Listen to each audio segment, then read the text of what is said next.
you don't like what you hear here, if you don't like what you hear here, go the fuck on. If you don't like what you see on Kendra Damn G, go the fuck on. If you don't like what you see over on Ashley's show, go the fuck on. Why is it that y'all think that you can control shit?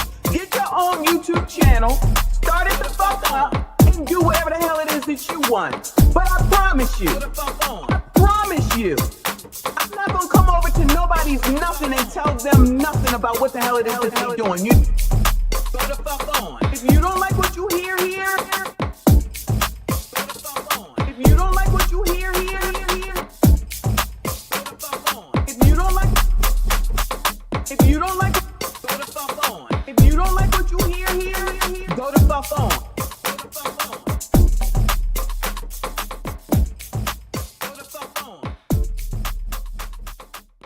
At the end of the day, when all of you biatches are talking about the man gotta make more, he gotta step up, it's not right, it's not fair, oh my God, you're poor, you're a bum, crusty, crusty, ashy. I'm not gonna settle. No settling. I'm not gonna settle. No settling. Not gonna settle. No settling. Not gonna settle. No settling. Not gonna settle. Hey, not gonna settle. Got a new song, y'all. Anyway, got it. Settling. Not gonna settle. No settling. Not gonna settle. No settling. Not gonna settle. Hey, not gonna settle. Oh my God. Settling. Not gonna settle. No settling. Not gonna settle. No settling. Not gonna settle. Hey, not gonna settle. Oh my God.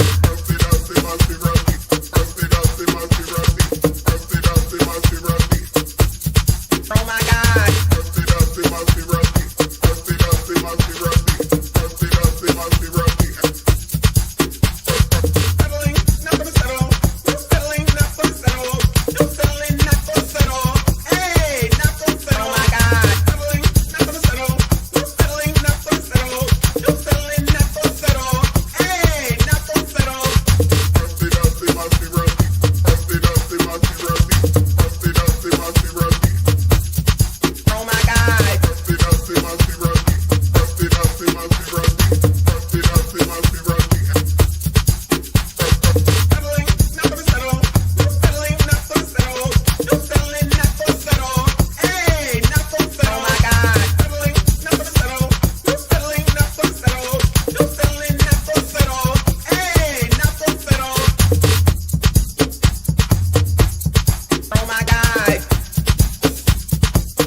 Breast, booty, thighs, lips. That's the worm on the hook, y'all, in case you didn't know.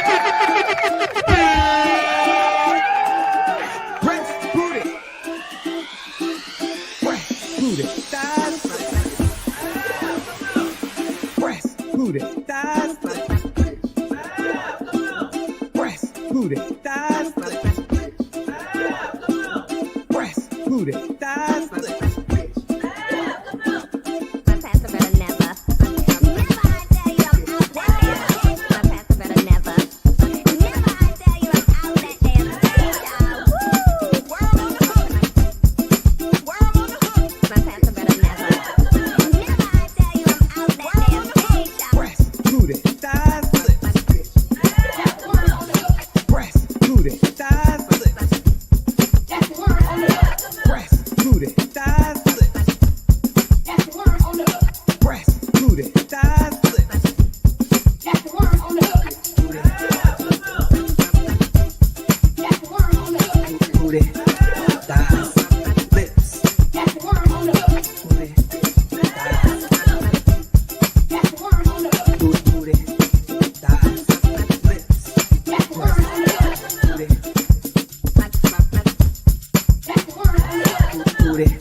There's a woman.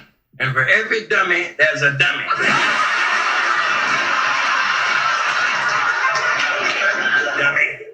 I'm going to let you know right now, your mama's a hoe. It doesn't matter that that's your mama and what your certain feelings about her. Your mama is a hoe. She's a hoe. I'm selling coats. I'm selling coats.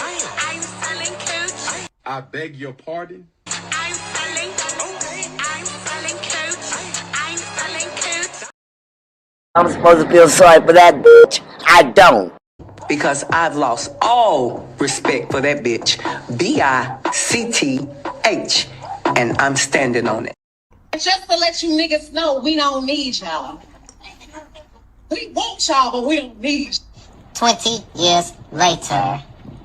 Our black men, we want all y'all back.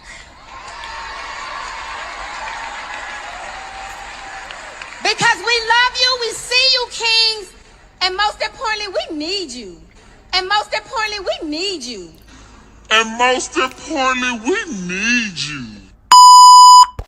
Because y'all got false narratives out there, and y'all should be ashamed of y'allself. Y'all black.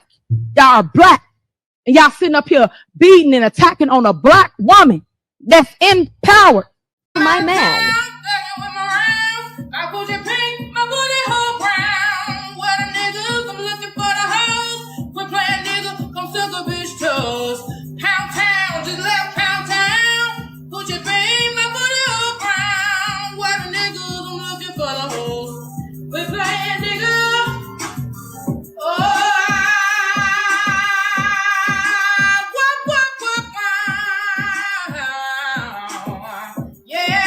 See my man.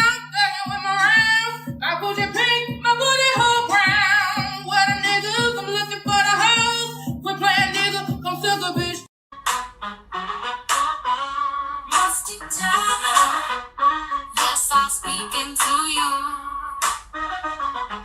Musty tether, where you fleeing to?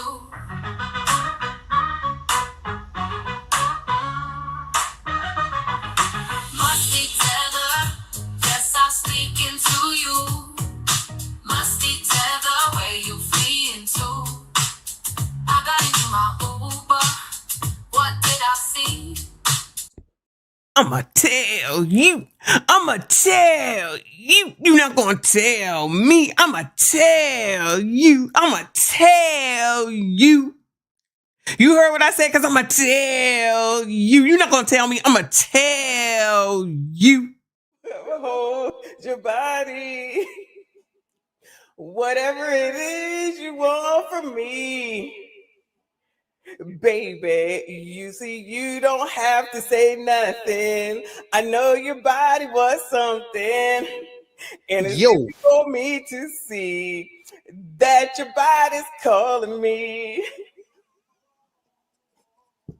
You don't think you're hurting people singing? Who I'm hurting out here? I'm helping you in your funky show. I don't see nothing wrong. You think you're helping? A little bump and grind. I don't see nothing wrong. Then Joy Reid is probably the same. I don't have a problem with. Then Joy Reid is probably the same. She's from the Congo, you know. I don't have a problem with. For her family in the United States. She could do what she wanted to. Huh? For her family in the United States. She could do what she wanted to. What kind of shit is that? Shut up, bitch! I don't have a problem with. You're the kind of woman that I could give a lot of game. As much as you retire, love, well, maybe you don't have to ask. And I'd give you love. Hey, that's that jam. I'd buy your clothes. I would cook your dinner too. Soon as I get home from work. Joy Reid. That thing fine, boy. Sweetie. Oh, you said... Bitch. I ain't gonna never stop loving you, bitch.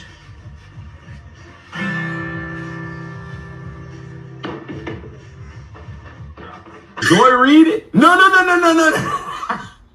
No. Clap. Shut the fuck up. Shut all the way the fuck up. until you reach the top of Shut Fuck Mountain, where there are no more fuck-ups to shut. Come on, boss soon. We gonna hook you up. We gonna make sure you get that backstreet money. Yeah. You got a couple of kids. You don't have no job. Yeah. Don't worry about that little girl. That's not job. Yeah. Come and buy your Texas. I'm pants. What the what? What a money reside. What a money reside. What a money reside. What a money reside. And that's on who? Man had a little lamb. Okay. Okay.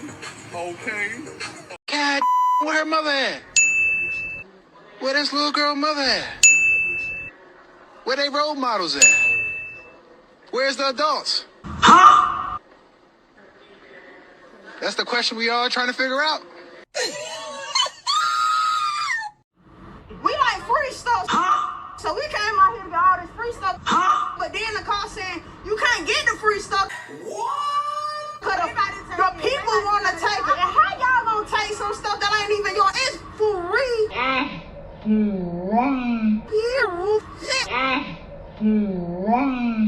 So I got my 2 baskets and took the bus or whatever.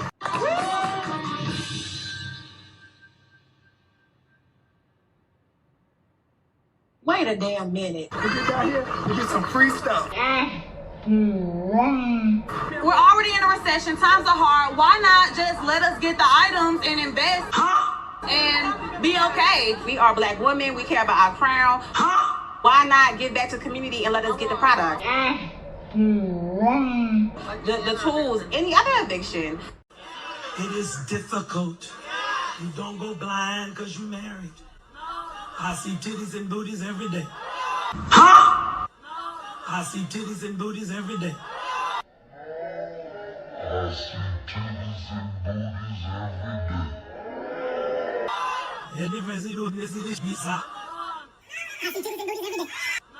I see titties and booties every day.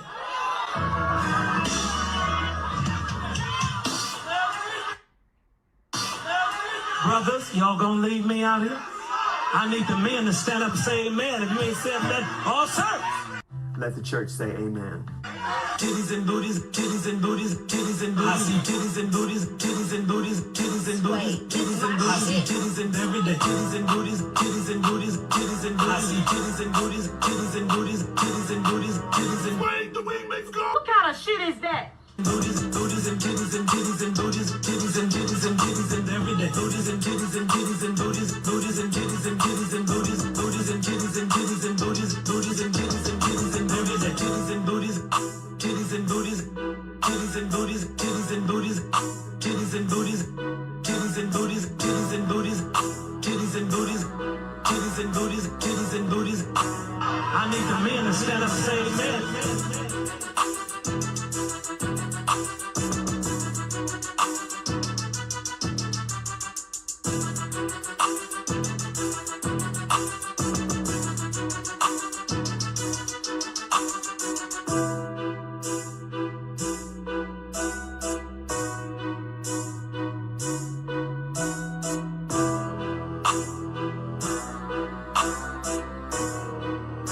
Brothers, y'all gonna leave me out here?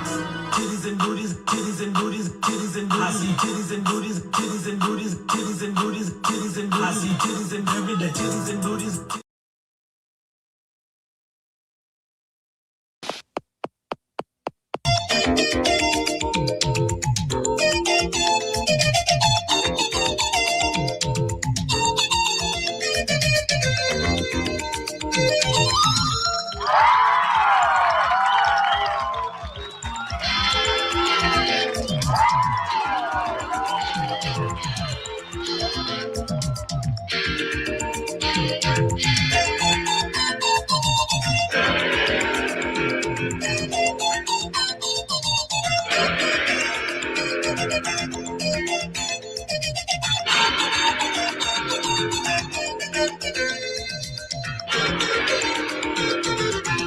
Hands, everybody, and everybody clap your hands.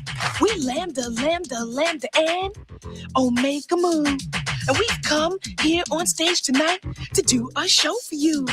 We got a rockin' rhythm and a high-tech sound that'll make you move your body down to the ground. We got Poindexter on the violin, and Lewis and Gilbert will be joining in. We got Booger Presley on the mean guitar, and a rap by little old me, Lamar. We got Takashi beating on his gong. The boys and the moves are clapping along, and just when you thought you seen it all, along comes a lambda 4 foot tall.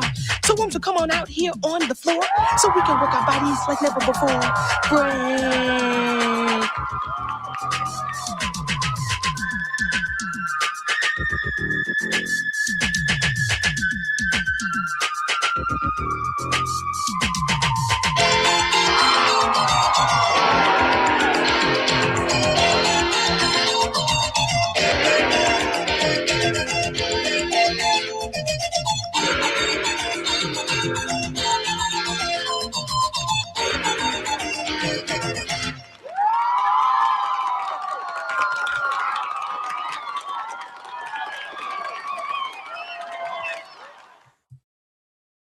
Woo! Lord help your people. Hey there, besties.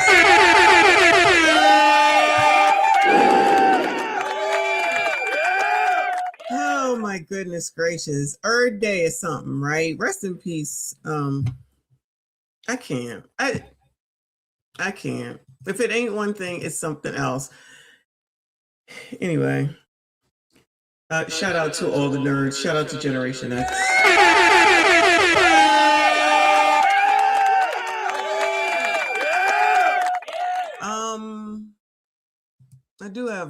I do have something to read from the New York Post about him. It seems like it was self-deletion, which sucks, obviously. But you know, when self-deletion happens, I say at least they didn't take anybody else out, because you know how people do today. They take everybody else out with them. You know what I'm saying? So, you know, rest in peace to Robert Carradine, and you know, just another one for my generation. But unfortunately, you know, with him it's self-deletion, but with some people that are dying, it's old age. So when I see people say stuff like, I wonder if he took the vax, y'all sound dumb. Yeah, like, how long do y'all think people live till they 500? Eric Dane, of course, he found out he had ALS in less than 12 months ago, and now he's on up out of here. Jesse Jackson, freaking, what is he, was 80 some odd years old? Like, how the hell long do you think, you know, people are supposed to live? And no shade, gentlemen, but y'all die sooner than women do for the most part. That's why you better take care of your asses. I say it all the time. Y'all ain't got to listen to me. What the hell do I know, right? You know, you try to take it. I just saw a post earlier today where it was this woman saying when she has the flu and everything that she does, and, you know, she's doing all these things. And then when the man had the flu, he's just in bed all emaciated, laying around, practically dying. And if that's not the truth, that is the truth. I don't care what y'all say. That's the absolute truth. Trying to have a man when he is sick and then have to do everything else. It's crazy work. And then you try to help, and then y'all don't even listen. Child, are you sure? Maybe you need to go to the doctor. I'm fine. Fuck it then. 3 days later, you know what? I think I'm going to go to the...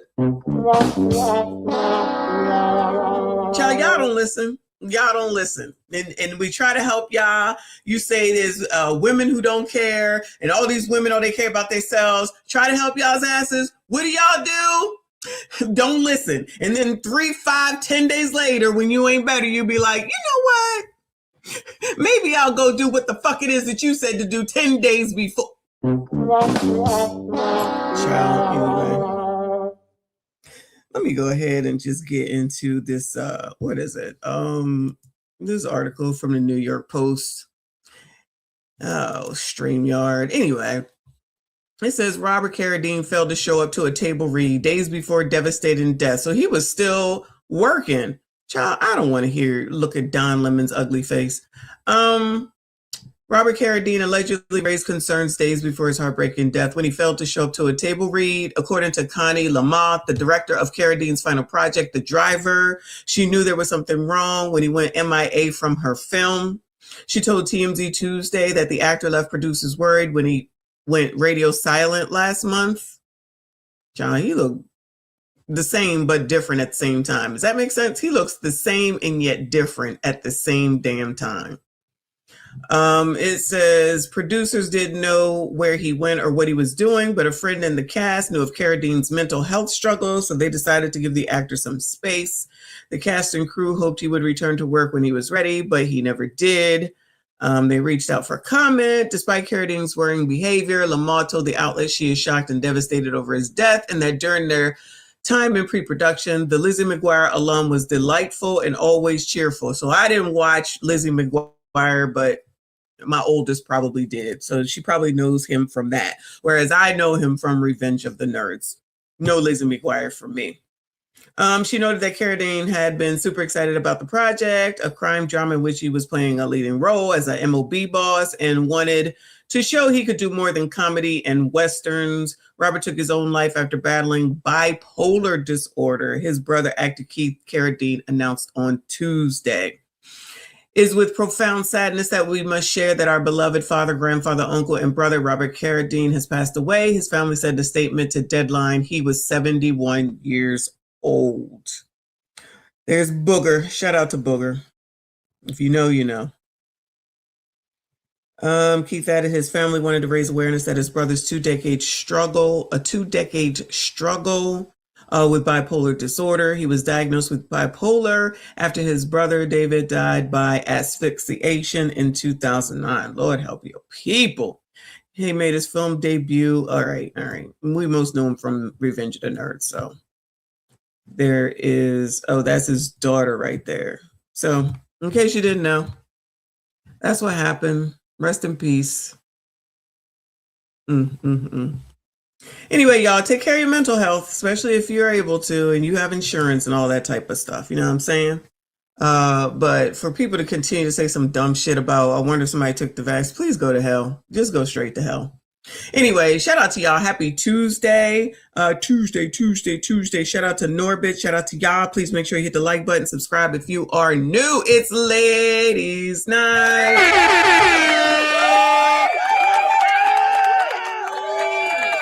Shout out to Cool in the Game. Oh, yes, it's Ladies Night.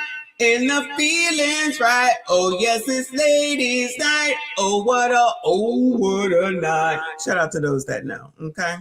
So we got a few things that the ladies got to be talking about. And child, I ain't going to be here all night. I'm going to tell you that right now. Even though I just seen that O'Shea just dropped 15 more videos about Anton and Mika. I already had one up. And I'm like, I can't even keep up. I had to drop them a super things because, child, all these damn videos, if that ain't the hardest working man on YouTube, I don't know who is. So we'll get to that at the end. Let's get some important stuff. Let's laugh a little bit, okay? Let me go to Facebook, child. Yeah, because Anton said, y'all already know. So we're going to go over to Facebook, all right? Because you know, men are not needed. Y'all ain't shit. You don't do shit. You ain't got shit. You ain't never going to be shit. Let me turn some music on. You ain't never going to be shit, all right? And if you ever need a reminder, I'm here to tell you. Shit. So this is from Facebook, and it says, "Them daddies don't play." Watch these kids, child. Hating that flavor. Hey, boy, you want mommy? You're sick. No, I'm not. You're sick. Help! Lay down, be quiet. No. Hey, what you doing? Jim, sit down. No. Sit your ass down, man.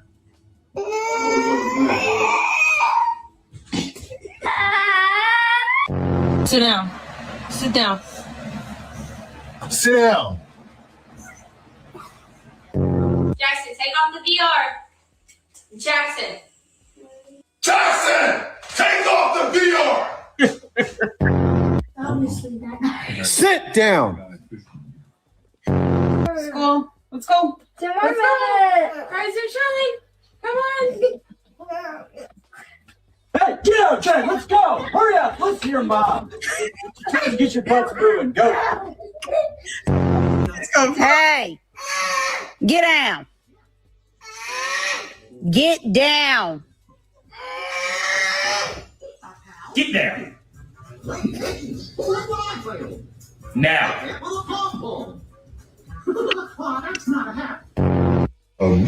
Child, y'all ain't needed.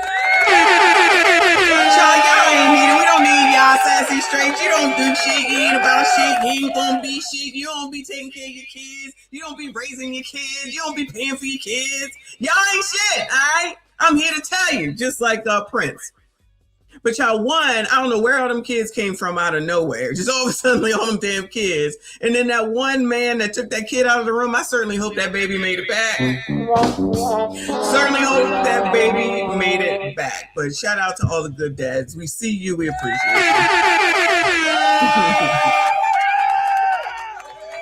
Child, you already know. If you can't say wait till your father gets home, child, then you ain't doing the shit right. That should be all you need to say. Wait till your father gets home.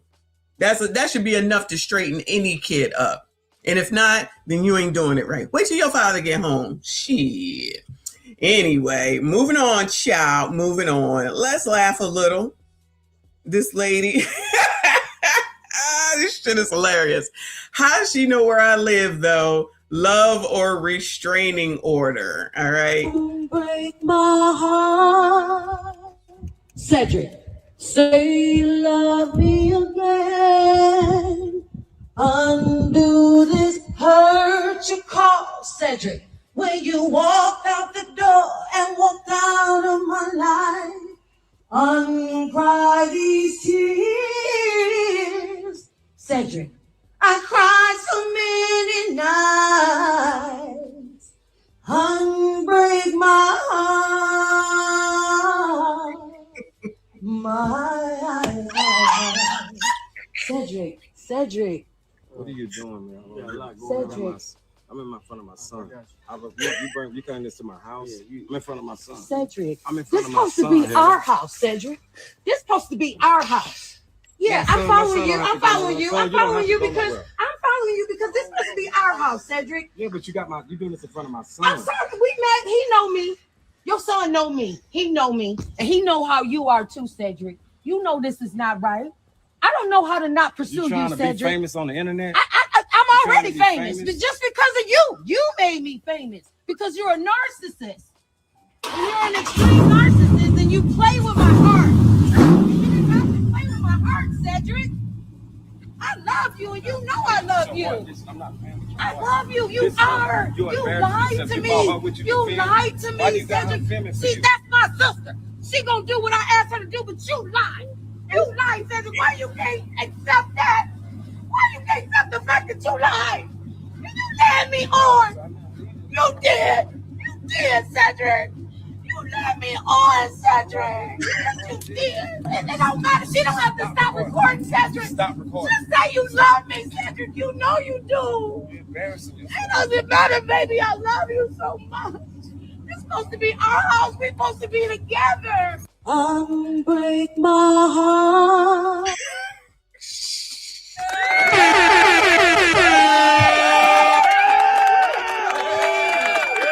Oh my God. This was freaking hilarious. It absolutely is a skit. But before I knew it was a skit, I was watching this shit saying, girl, now come on, girl, laughing my ass off. He said, I'm in front of my son. The way that son was looking, I'm like, this is crazy. So this is some child. I don't know if he's a comedian or not, but they are hilarious. That is so freaking funny. Anyway, shout out to Tony Braxton and to Cedric. Shout out to Cedric. And not the entertainer Cedric, even though he is an entertainer, clearly, right? All right, y'all, let's get into some racism, child, because if we don't talk about racism, nobody else will. Let's get a reminder. It seems that people want to remind people about Holcho. Holcho tried to say that you coloreds don't know nothing either, okay? It says, let's never forget this. New York Governor Holcho, young black kids in the Bronx that don't even know what the word computer means. What did he say? Hold on. I ain't see it. Hold on.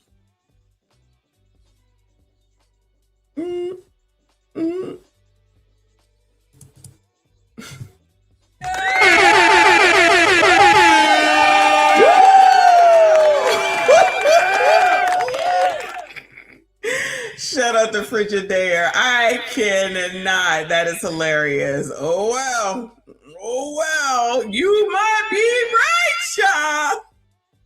Shout out to Frigidaire, but not really. All right, let's see what Hocho had to say, child. Young black kids growing up in the Bronx who don't even know what the word computer is. They don't know. They don't know these things. And I want the world open up to all of them, because when you have their diverse voices innovating solutions, young black kids growing up in the Bronx who don't even know what the word computer is. They don't know. They don't know these things. And I want the world open up to all of them, because when you have their diverse voices innovating solutions, young black kids. A lot of people don't know how to register. Not everybody in the community, the Hispanic and the African American community, particularly in rural areas that are distant and or inner city districts, know how to get online to determine how to get in line for that COVID vaccine. A lot of people don't know how to register. Not everybody in the community, the Hispanic and the African American community, particularly in rural areas that are distant and or inner city districts, know how to get online to determine how to get in line for that COVID vaccine. You got more questions. I tell you, if you have a problem figuring out whether you're for me or Trump, and you ain't black. I didn't know Joe Biden was in on it. I mean, I know he in on it, but I didn't know he was in on this with Dago and Hocho. That should surprise us now. But don't forget, y'all, it's okay. As long as you say house in front of the N-word hard E-R, Torre, the pro-black, said that it's okay for white people to go ahead and say it. So blacks, get ready, child. Blacks, get ready. Blacks, FBA, A-Dolls, African-American, chocolates, ebony's, child, choose a fucking name. Get ready, because Torre said, and y'all ain't send me nothing that shows a pro-black that's against it, then I'm going to go ahead and say that they must be for it. So if that's what it is, then that's what it is. Understanding, no, these niggas don't give a damn about y'all. Moving on to more racism. Amanda Seals. Amanda Seals calls out Ryan Coogler and others for attending BAFTA awards. Let them crackers be amongst themselves. Now let me see what the hell BAFTA is. Hold on a second, child. These damn acronyms. BAFTA.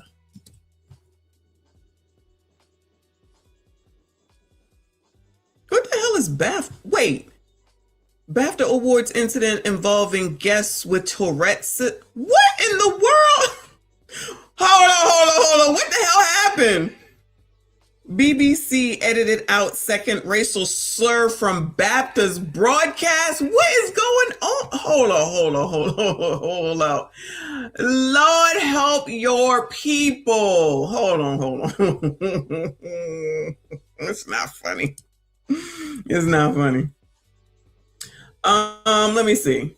Google says it's sorry. Oh, it's sorry for push alert on BAFTA N-word fiasco that included a slur. This is as of today at 6:43 p.m. EST. Well, shit, it just got updated. Google has apologized for publishing a news alert on the recent N-word outburst at the BAFTA Awards that outrageously included the slur. Well, according to Torre, it's okay. Don't even worry about it, child. Don't even worry about it. The Post promoted an article about an audience member with Tourette's shouting the N-word during the Sunday ceremony and included text inviting readers to learn more using the slur. And oh my. Child, what is going on? Child, what is going on? I can't take it. Google said the language was a mistake and occurred because its safety filters failed to catch the word. Of course. The tech giant added that its system recognized a euphemism for an offensive term on several web pages and accidentally applied the offensive term to the notifications text. We're deeply sorry for the mistake. We've removed the offensive notification, are working to prevent this from happening again, a Google spokesperson told the Post on Tuesday, noting the system error didn't involve artificial intelligence.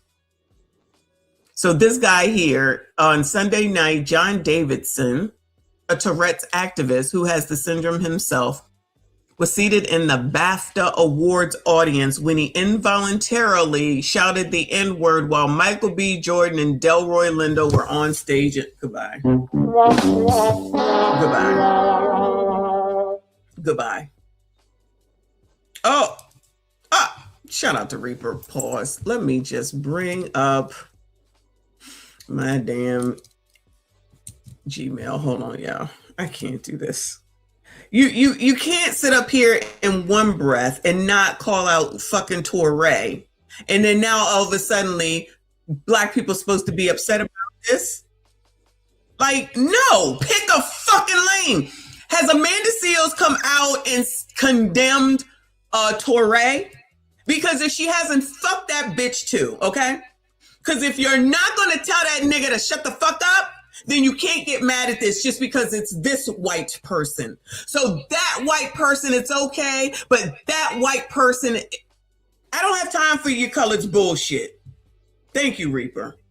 This is BAFTA Awards 2026.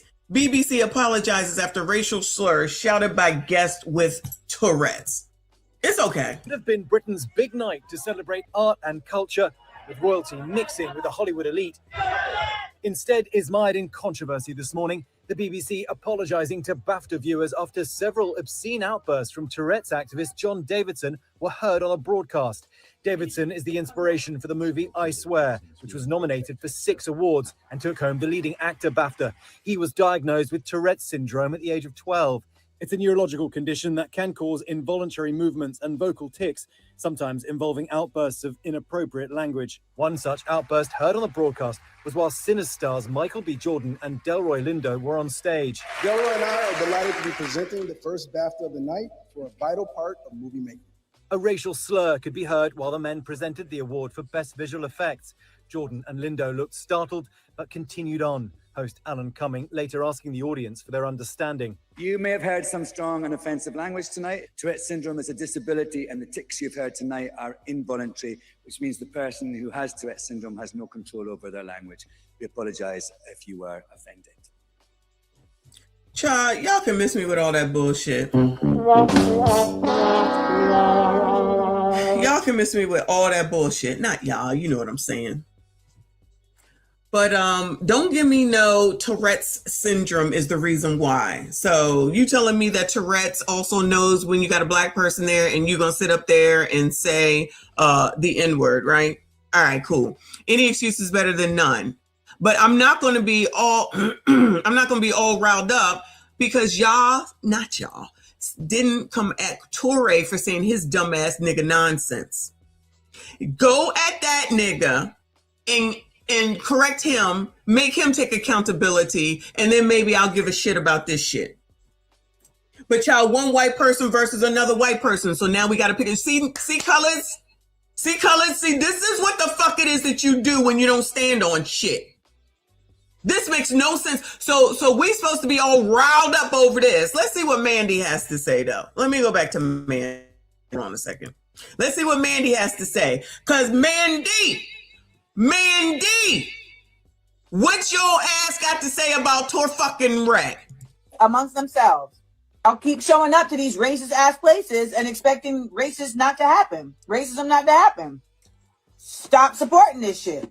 Let them crackers be amongst themselves. You know, I don't know why we keep showing up to these places expecting respect.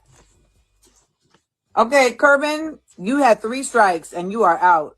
You had nothing valid to say. You asked me twice about Dr. Umar and then asked would I consider dating a man younger than me. Go away. I just don't see the point. Why are you going to the Oscars, the BAFTAs, like Ryan Coogler, whose work I love and who I respect, is going to go to the Grammy. It's going to go to the Oscars. And his whole movie is about how assimilation is what let them crackers be amongst themselves. I'll keep showing up to these. Let me tell you something.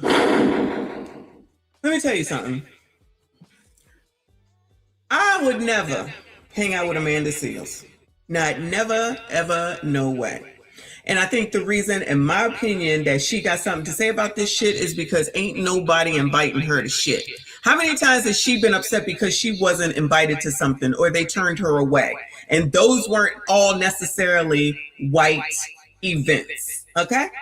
They said, Mandy, we don't like you whether you're at white events, black events, Asian events, Hispanic events, child. Nobody likes you. Nobody likes you, okay? So for you to come out here with all this running off at the fucking mouth and you could see BAFTA. What the hell does BAFTA stand for, y'all? I didn't even see that. And you got all this to say because this white person said it. Now, that excuse about the Tourette's, they could kiss my ass with that. Trust me when I tell you, okay? But help me understand why Mandy ain't got no soliloquy to say about Tourette. Mandy, where is your soliloquy about Tourette that says it's okay? Hard ER. Hard ER. Long as you put house in front of it and you're talking to ICE agents, then it's okay. So if you're not going to be outraged about that, you could kiss my entire black ass about this shit. Because y'all allow this shit while you try to sit up here and act like you outraged. You ain't outraged. I'm telling you, she only mad because nobody invites her to shit. That's why she always sitting in her crazy ass looking house. Where's she going? What's she in? What TV show she doing? What movie she doing? She ain't doing shit but sitting around mad, wishing somebody would invite her somewhere.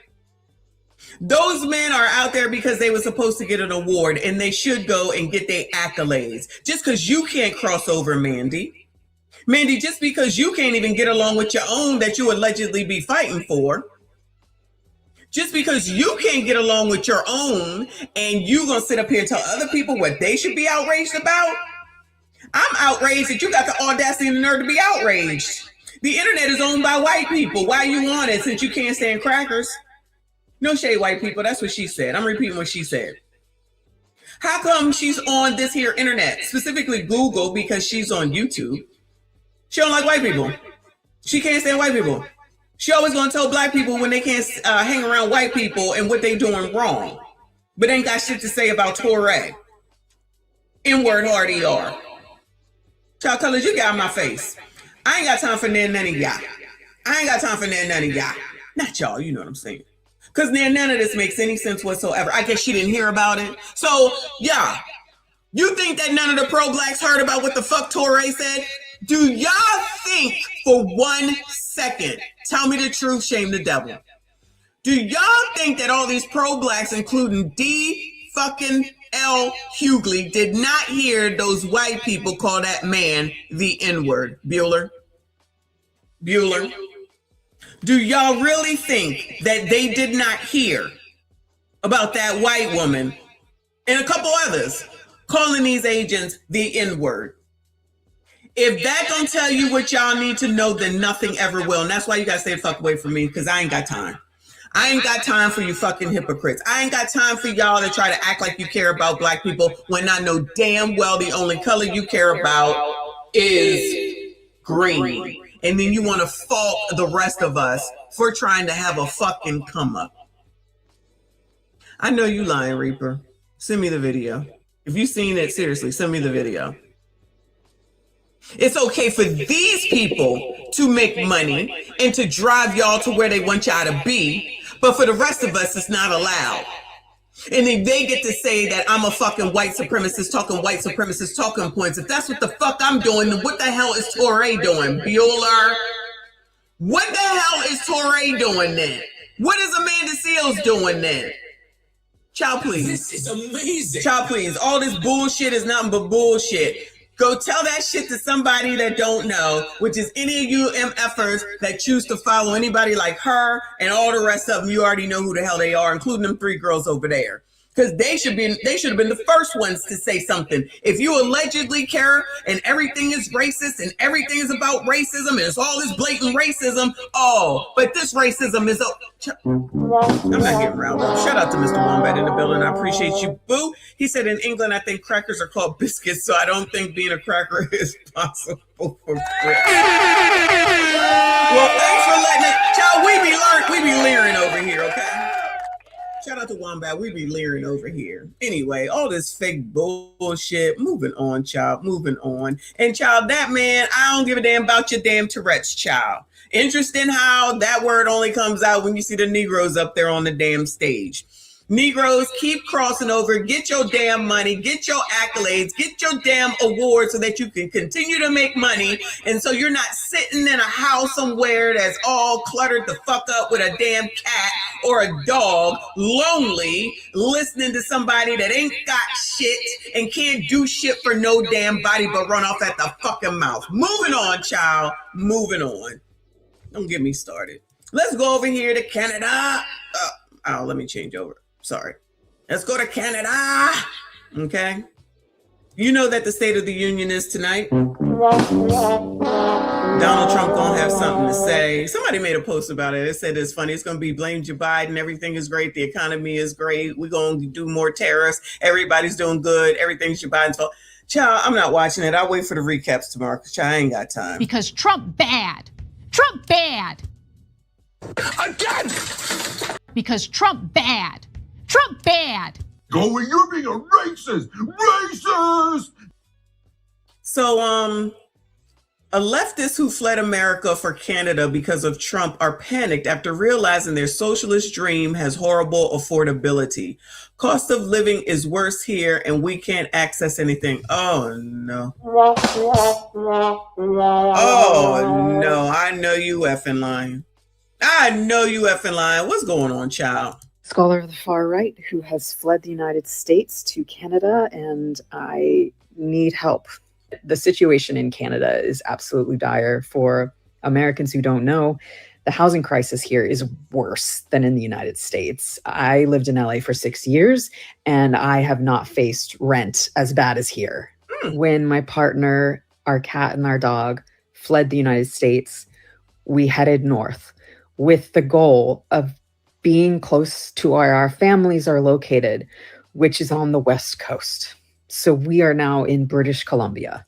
More specifically, we are in the Sea to Sky Highway in the Greater Vancouver area. We are attempting to find housing in this, the western side of this region. My partner and I are here on a visitor visa, which is a 6 months possible stay for Americans. But while you're here on a visitor visa, you can't work. So we are currently surviving off of what savings we could get together before we fled the United States. And that's not terribly much. And in Canada, I think it's actually the cost of living crisis is worse here, especially when you are shut out of the healthcare system, when you can't access any of the resources that Canadians have access to. And that's understandable. You know, I'm not a citizen of the country, but it is making. Now wait a GG minute. Now wait a GG minute. You trying to tell me that you carried your ass to another, I don't even think Canada's another country, but maybe it is. And they said, you know what? You don't live here. You ain't a part of here. And we ain't taking care of your ass. You ain't here and we ain't taking care of your ass. And you can't work because you don't belong here because you're not a citizen.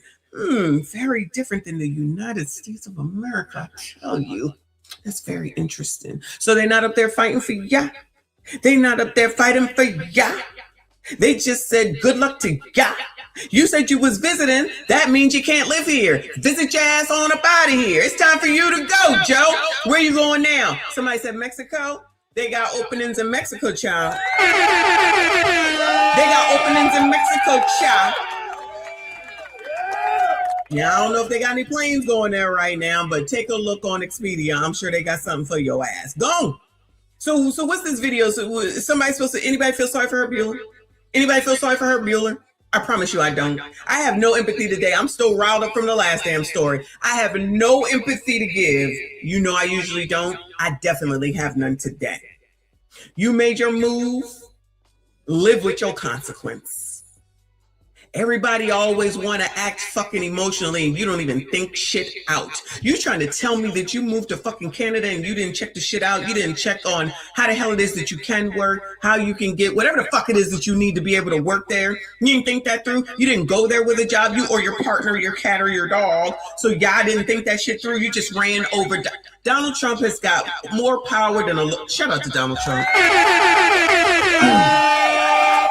more ridiculousness. Shout out to that shit. Shout out to Donald Trump. You got to get a man props, child, because all he does is fucking exist. And all he does is play over and over in people's fucking minds. Y'all are so triggered by somebody that you will never come in contact with, you will never see, and at the end of the day really doesn't have that much control over you, only as much control as you allow to be. And you looking crazy. And I heard that Ellen was moving back, and I thought there was somebody else that was moving back too. All these people that want to move the fuck out of here based on the fact that Donald Trump is president. I just laugh in my head when I hear people say this dumb shit. I just laugh in my head because y'all, I hear it more times than not. All these people that's talking about what they not gonna do because Trump is president. Let me tell you something. Somebody said we ain't going nowhere, child. Y'all know I'm going.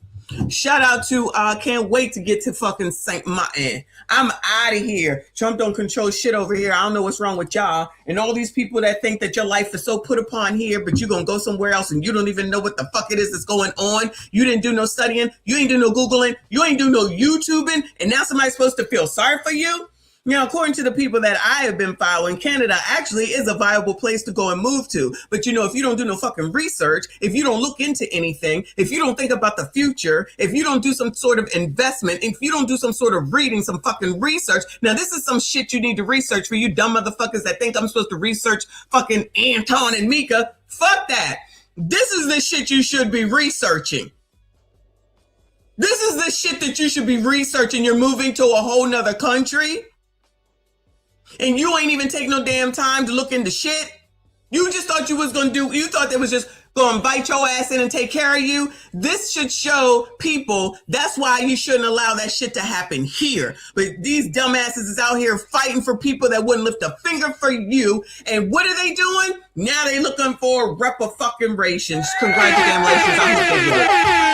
Congratulations. Honestly, y'all, I hope they get it. I hope they fucking get it. Because people in the United States need to learn. You sit up here and do some dumb shit, say some dumb shit. You go around doing dumb shit over the fact of a person that don't even really have any control of your fucking life.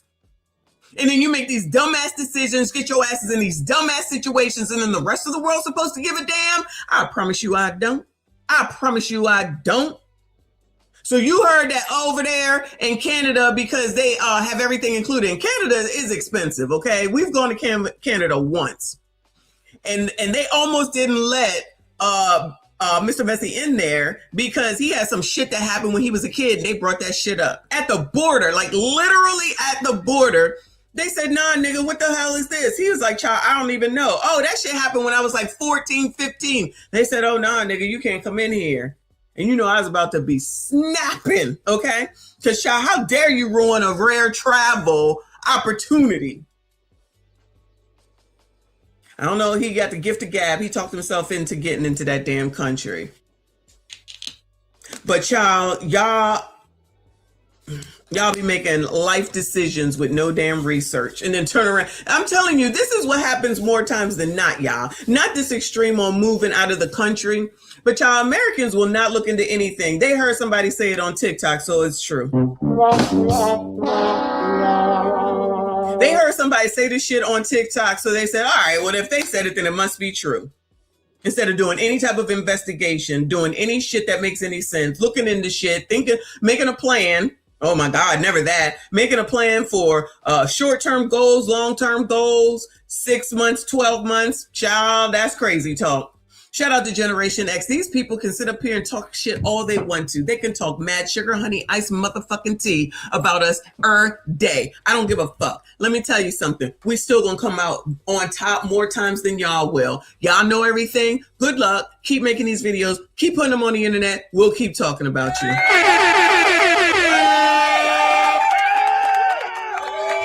So damn smart and so damn dumb at the same damn time. Moving on, child. Moving on. Shout out, excuse me. Shout out to Romello. I appreciate you, boo. He said 2026. I'm making shirts. Charlie meets football, child. We do need to make some shirts.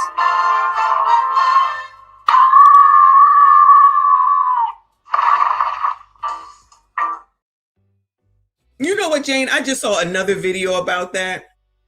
I didn't save it. I should have saved it. If I find it again, I'm going to save it and bring it up. Because, child, the commercials, the videos, the way that they was forcing people and making people take that damn shot. And all of a sudden, nobody remembers it was the right thing to do just because that white person said it was okay, child. If these people don't go to hell, get out of my face. Anyway, let's go over here to BCP, child, so I can try to calm down. This is titled Liberals Triggered Over Man Demanding Black People Raise Standards After Ghetto Dining at Ruth Chris. Oh, Lord, help your people. Y'all, hit the like button for me. Subscribe if you are new. So, over this last weekend, Valentine's Day weekend, my wife and I, we was at Ruth Chris, right? We went to Ruth Chris. It was our first time, and I did a video on it, and we were just grateful to be there because last year around this time, we couldn't afford to be there. I don't know what it is with us, and I hope you understand what I mean when I say we have to bring this street energy. The way you present yourself is how the world reads. He's not talking about the world. He's talking about white people. He is worried about the way that Black people present themselves and how they are viewed under white supremacist ideology. N-word go to Ruth Chris one time and turned into an uppity house Negro. That man was uncomfortable with displays of Blackness in a space that he deemed to be classy. And a lot of y'all equate class to whiteness. All right, so I did not expect that Ruth Chris video to go viral the way that it did. But I'm glad that it did because it's starting some conversations that need to be had in our community. They just need to be had. And are they uncomfortable for some people? Yeah, but that's where growth happens, in uncomfortability. All right, so the main thing I want to talk about is this whole idea that because we're Black, we don't have to present well or we don't have to put effort into our presentation because we're Black. So we're going to get mistreated anyway, so why even put effort into how we present? And I could not disagree with that more. No, it does matter how you present. And see, a lot of people were focusing too much on the restaurant. The restaurant has very little to do. It's a microcosm of the real issue. The real issue is we have to stop having such a base expectation of ourselves. And I'm disappointed that there's so many people that have such a low expectation of Black men. It 100% matters how you walk into a room, how you show up for yourself, how you present yourself. Are there systematic issues and barriers in place that regardless of where you live, what you drive, your career, your income, etc., regardless of those things, there's still systematic issues? 100%. But that should not dictate how you, as a man, and I'm talking to men because I'm a man. I'm not speaking to women. That's not my place. That's not my job. As a man, how you present and show up in the world, that should not dictate what you can control. You can control how you show up. You can control how you present yourself. Men walking around with their pants sagging to the ground is not okay. I don't care what y'all say. Wait. Shout out to that man.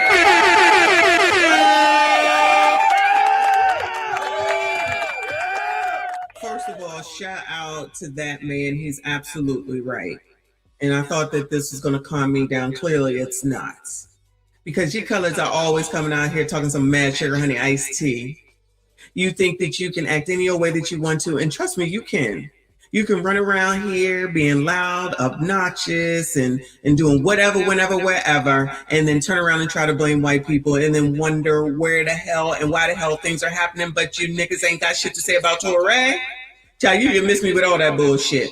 If y'all want to go around looking like savages, don't get mad when the video comes out and it shows all those AI videos. Remember when they were coming out?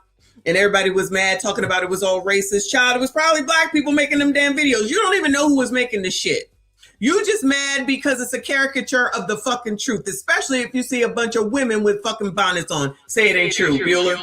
Say it ain't true, Bueller. So when you sit up here and you see those videos where you're sitting up there with all the seafood boils and not tipping in restaurants and all that. So yeah, stereotypical, but it ain't untrue either.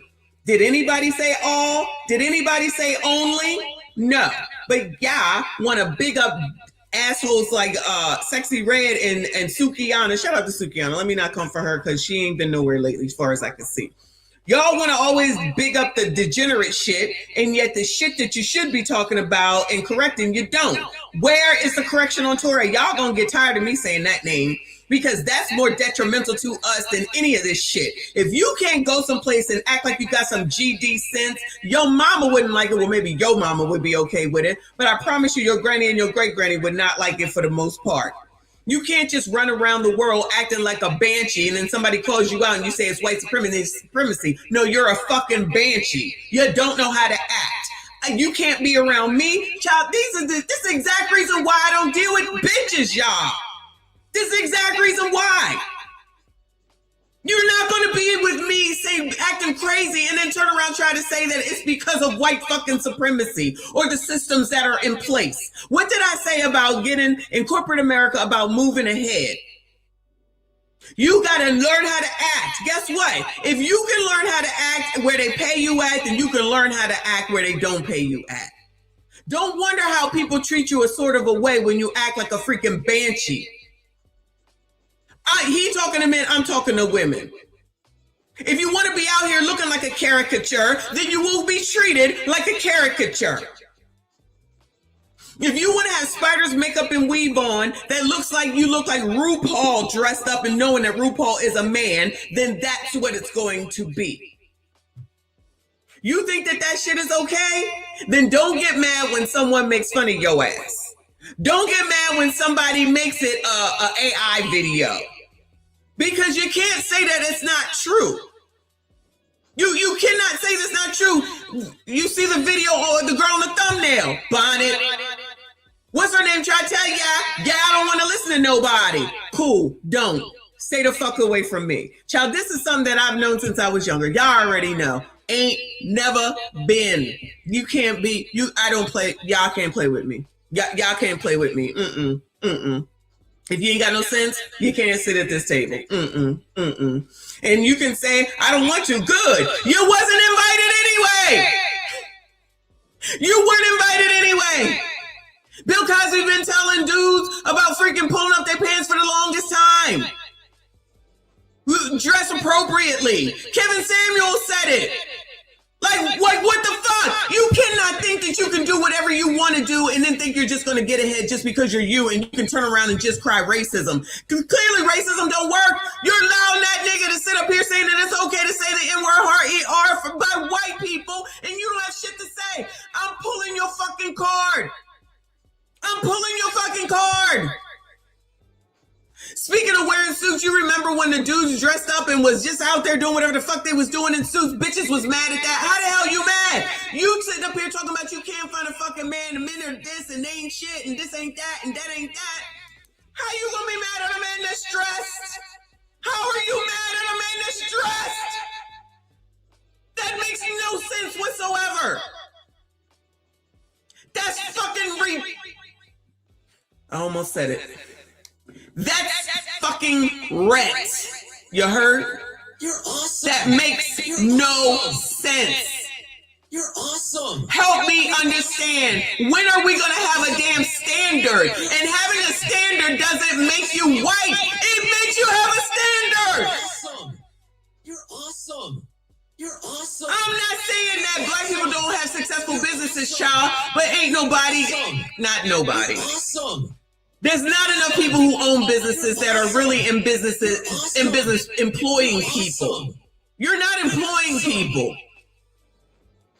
Just because you open up an LLC doesn't mean that you're doing the damn thing. Do you know how many times I listen to my kid, not to go out on a rant, but it's too late. You know how many times I listen to my kid sit up here talking about she's trying to go to somebody that does hair so well. They live 55 miles away. You got to give them a fucking deposit of $200. If you're late, you don't get your $200 back. They don't be giving you all the information. You got to check behind them. You have to check behind them. I said, why do you do this? Oh, because she do good hair, child. I could never. Yeah, I know I'm older now, but I couldn't do it when I was younger, child. It is not my job to hunt you down to give you money. If that's how you think businesses ran, just because you got one client that you got to finesse $500 out of and you think you made it, if you can't do it on a consistent fucking basis, then you ain't in business for shit. And yes, it takes fucking time. And the thing is that, and I just saw a meme about that and I should have kept it, where it says that black people go into business and they charge you $50 for a t-shirt, much like that shit that Corey did. $50 for a t-shirt? $50 for a t-shirt?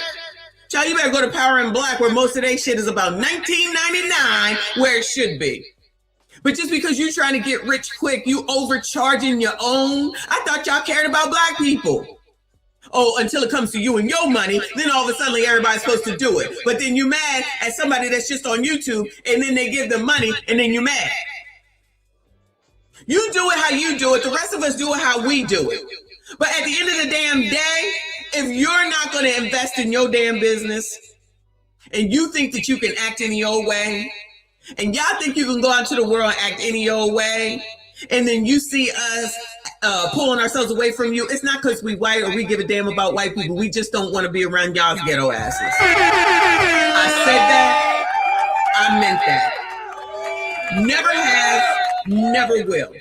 Because if you can't go into a fine restaurant and act like you got some damn sense, you definitely can't be around. Child, if you can't go into Applebee's and have some damn sense, let me not even just say a fine restaurant, okay? Child, if you can't go into Chili's, and you know damn well I don't go there, and act like the Cheesecake Factory, and you can't act like you got some sense, and you can't go in there and leave at least a 15% tip, please never know me. Please never know me.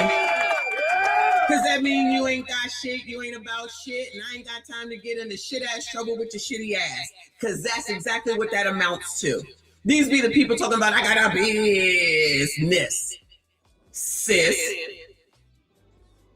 Girl, I know you effing lying. Didi says Sheree had a charging 100.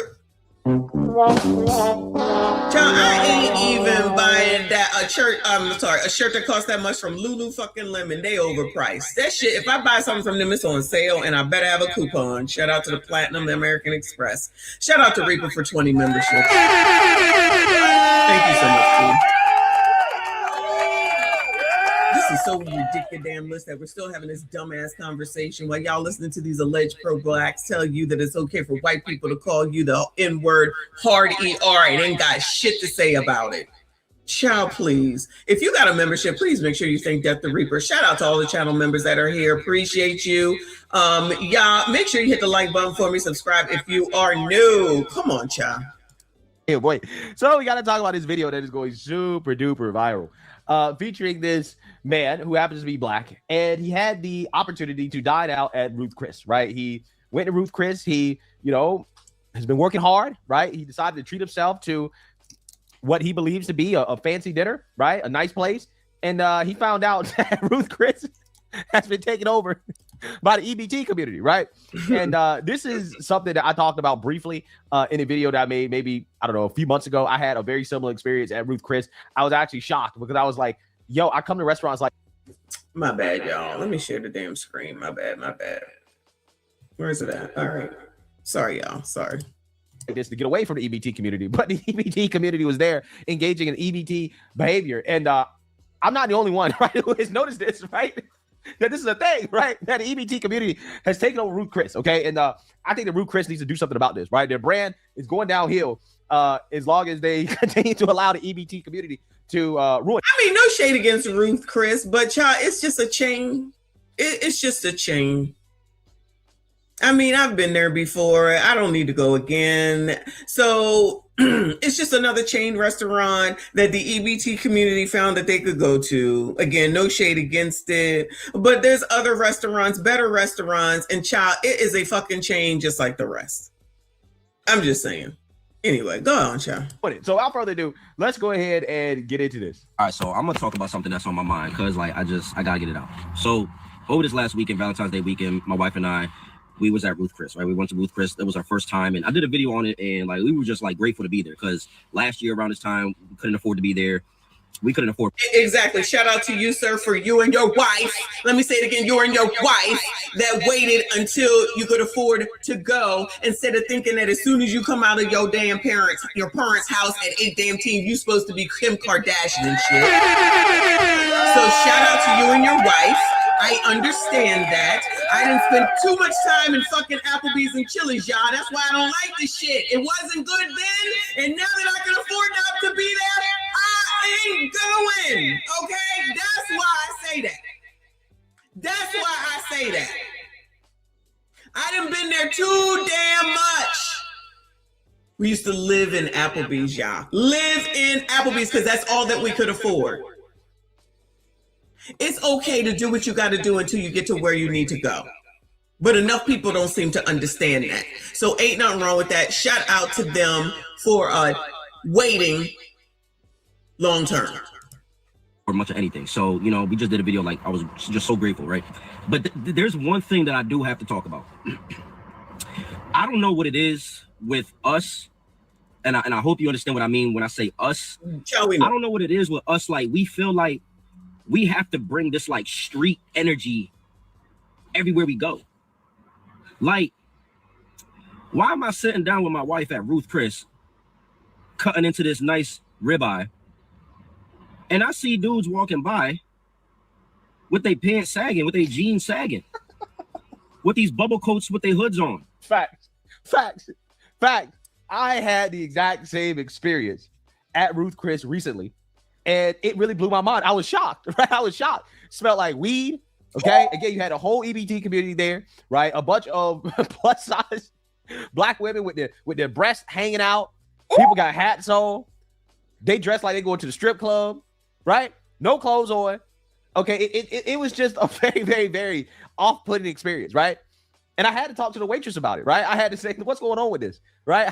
How is it that you guys are allowing these people to come up in what's supposed to be a, you know, high-end restaurant like this, right? Now, the lady told me that, unfortunately, it's one of those things that's hard to deal with, right?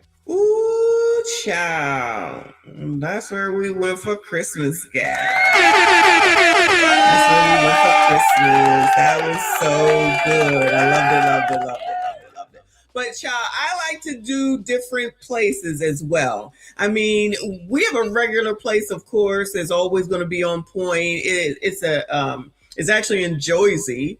And it's a place that's, I feel like, owned by or run by the mob. But it's an Italian spot. It's amazing. It's you know, maybe for, you know, what's the dollar amount type of things, but it's always on point. They always take care of you. They always give you the courses, and the drinks are good. It's not watered down, and it's always the place, the backup place at this point. Child, you can't always start at the top. You got to work your way there. And it's not a chain restaurant. It's definitely just on its own, and it's in the hood. It's in the hood of the hood of the hood. But child, they must know, because ain't never been a problem going there with anybody. Because I'm telling you, I think they run by the mob. Shout out to the Italian restaurant. A lot of these restaurants, you know, they get accused of racism if they say something about it, right? If they say, hey, you smell like weed. You have people that'll say that, well, this restaurant hates black people or whatever. If you call them out on the fact that they're not in dress code, they get offended. Okay. In fact, when I was there was this. So when I see it, it's very off-putting. Like, yo, we gotta stop. Like, we gotta stop. And I know, listen, some of y'all are gonna be like, oh, you was just thanking God for it, now you judging. Listen, I'm not judging.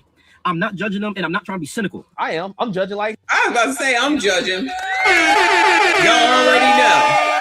And I am making sure that everybody know that I'm not like them, and they ain't like me. I don't give a damn. Yes, we need to differentiate ourselves.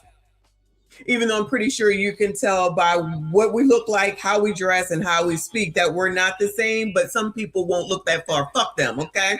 But I'm gonna let you know that, child, I don't hang out with niggas. Somebody said the pores. No, I don't. I said, how many times I say?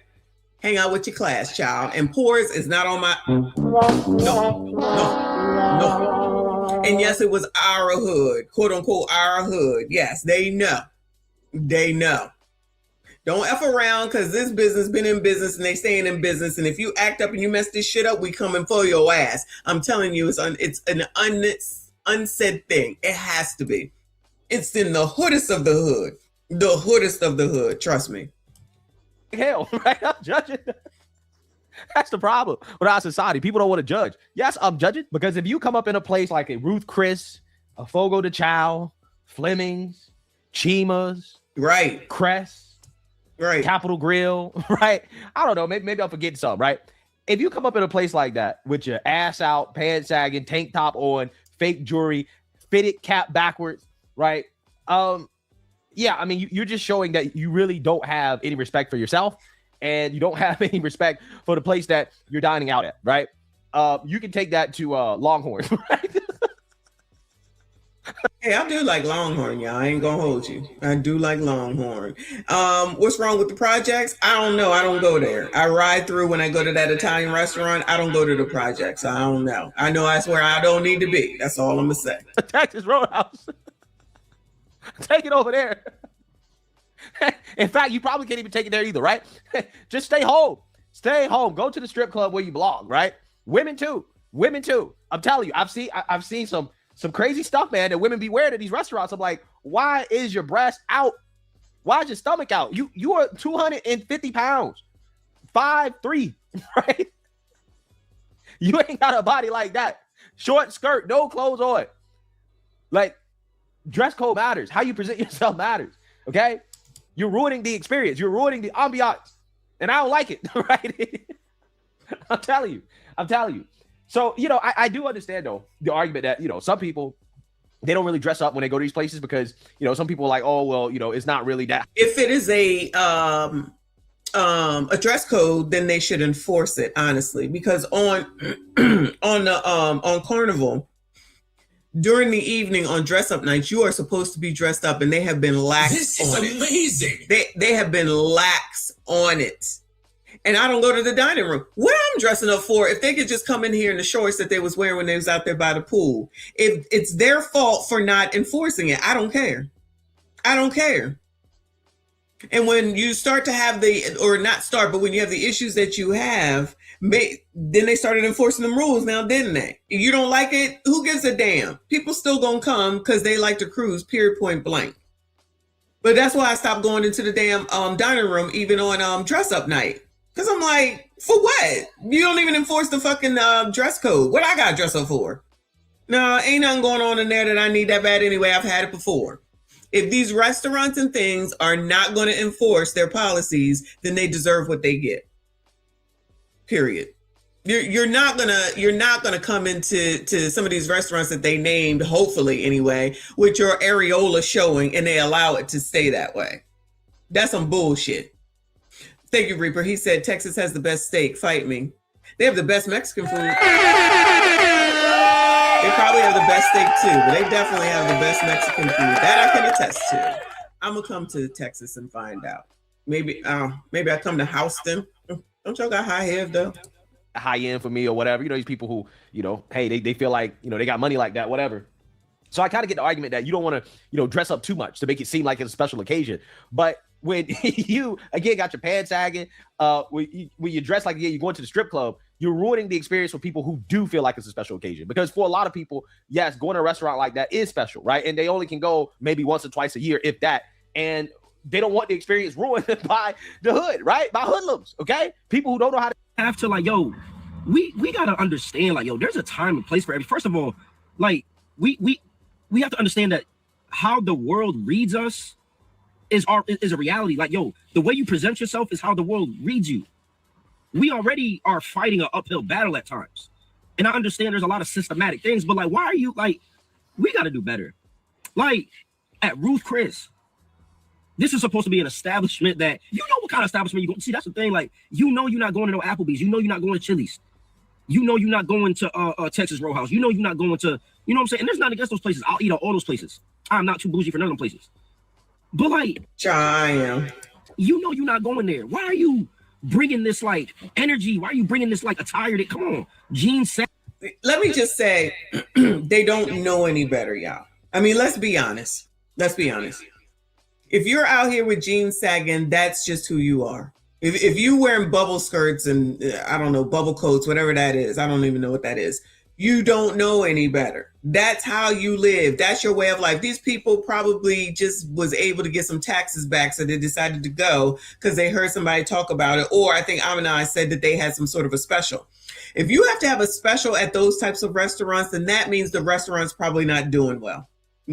If it's not happy hour, y'all, or it's not something special for Easter or Christmas or something like that, and you got to have a Applebee's, what is it, 2 for $20? Now they inching that up 2 for $25, and not for any other reason. That probably is what everybody gets, and they want to get some more money from it, right? If you have to start offering specials in those restaurants, then in my assessment, I think that they must be having some issues. The price is the price. You can either afford it or you can't. If you can't go into some of these restaurants where they don't even have the damn prices on there, get your ass on up out of there. I know you effing lying, Amex. She said they had a Groupon. Oh.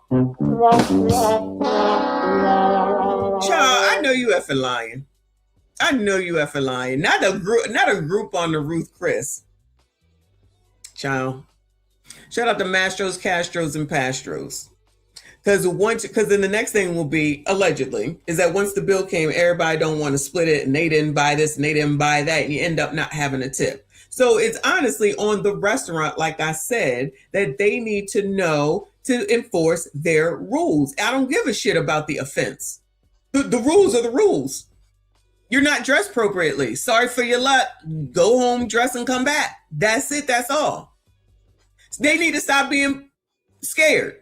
That's not what I was going to say. They need to stop being scared. I'm just saying. But what do I know, child?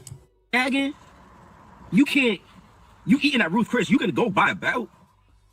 I hate that for us. I hate that we do that. Like us men, we got to do better as men. Like, go get yourself a pair of slacks. Go get yourself, you know what I'm saying, a belt. Go get yourself, you know what I'm saying, a nice collared shirt, a sweater, a coat, something, a blazers. Like, come on. You don't gotta. There's time and place for all that. I got nothing wrong. There's nothing wrong with, you know what I'm saying, sweats and Jordans and jeans and bubble coats. I own all of that stuff. But why are you bringing that kind of attire to an establishment where you know what the standard is over there? I hate that I just hate that we do that. I just had to get that off my chest.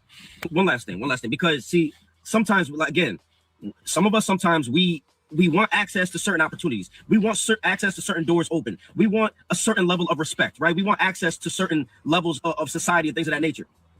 If you want that, you also have to understand that your presentation matters. Your presentation matters. It's a reality, whether you want to accept it or not. It matters how you present yourself in certain spaces. Facts. Dude didn't tell no lies, right? No, absolutely not. And that makes a difference when you're trying to find a job where you're going to work at. Well, didn't we just look at the video where they said the moms or the parents are showing up with the kids to the damn job interview? Y'all think that that's a good look? Y'all think that, not y'all, you know what I'm saying? Y'all think that makes sense? So then you apply for the damn job. You can't be sitting around coddling people like that. Go out into the world and learn some lessons and let some people tell you something. This shit about this participation trophy and nobody can say anything. So you're going to give this man, who's absolutely right, a hard time, but not say shit to Touré. This is why the colored community got issues, and RBN is right. The community is cooked. Because nobody wants to conform to anything but foolishness. And then when something don't go right, they're going to try to say that it's white supremacy, when what it is that you're just an idiot that doesn't want to listen to anybody. You don't want to change, then fine. Then stay where you are.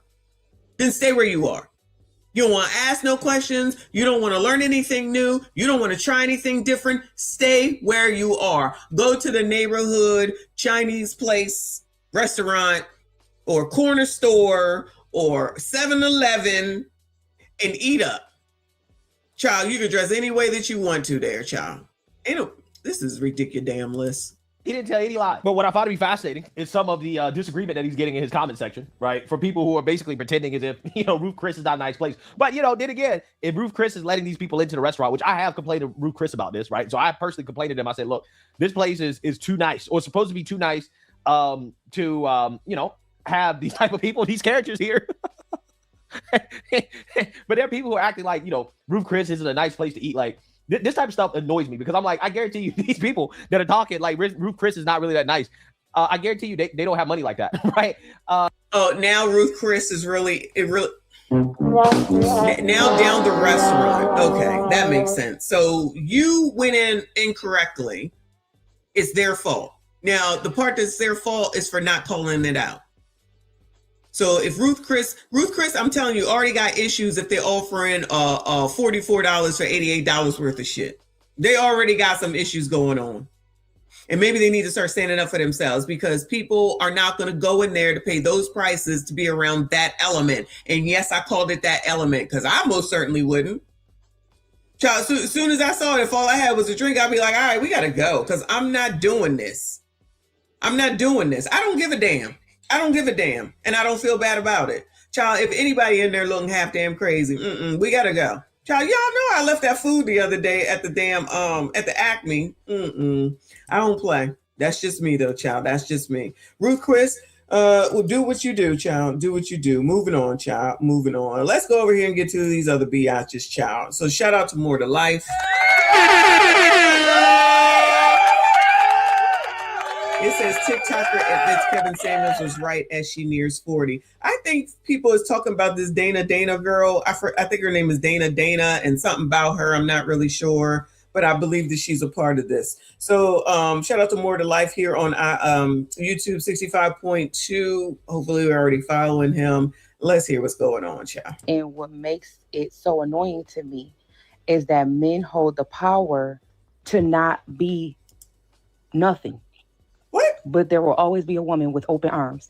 Like, can't stand men. You don't like men that you don't like, but you like men that most likely don't want you. Don't ask what value Nike brings to our life because a brand that has a reputation of being good. It was a 40-year-old man, and he told me once you turn 30, nobody's gonna want you anymore. Mind you, I was 21 when he was telling me this. In the wall was a very real thing. I never argued with Kevin Samuels about that. You really don't have no options, right? And so now you're met with the wall.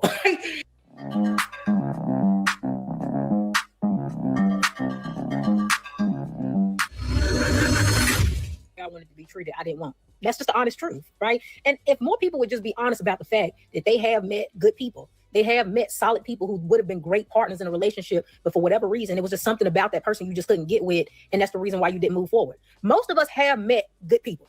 That's what y'all really need to start talking more about online instead of who don't do what and what you can't get. You've met good people. Stop it. Right? And if you haven't, it's definitely something wrong with you. It's definitely something wrong with you. You are the problem if you've never met a good man. You've never met a good woman. You just didn't want them. You just didn't want them. Keep it a buck. You just didn't want them. And for whatever reason it was that you didn't want them is your business, but you didn't want them, but you did meet them. You did. Stop it. Right?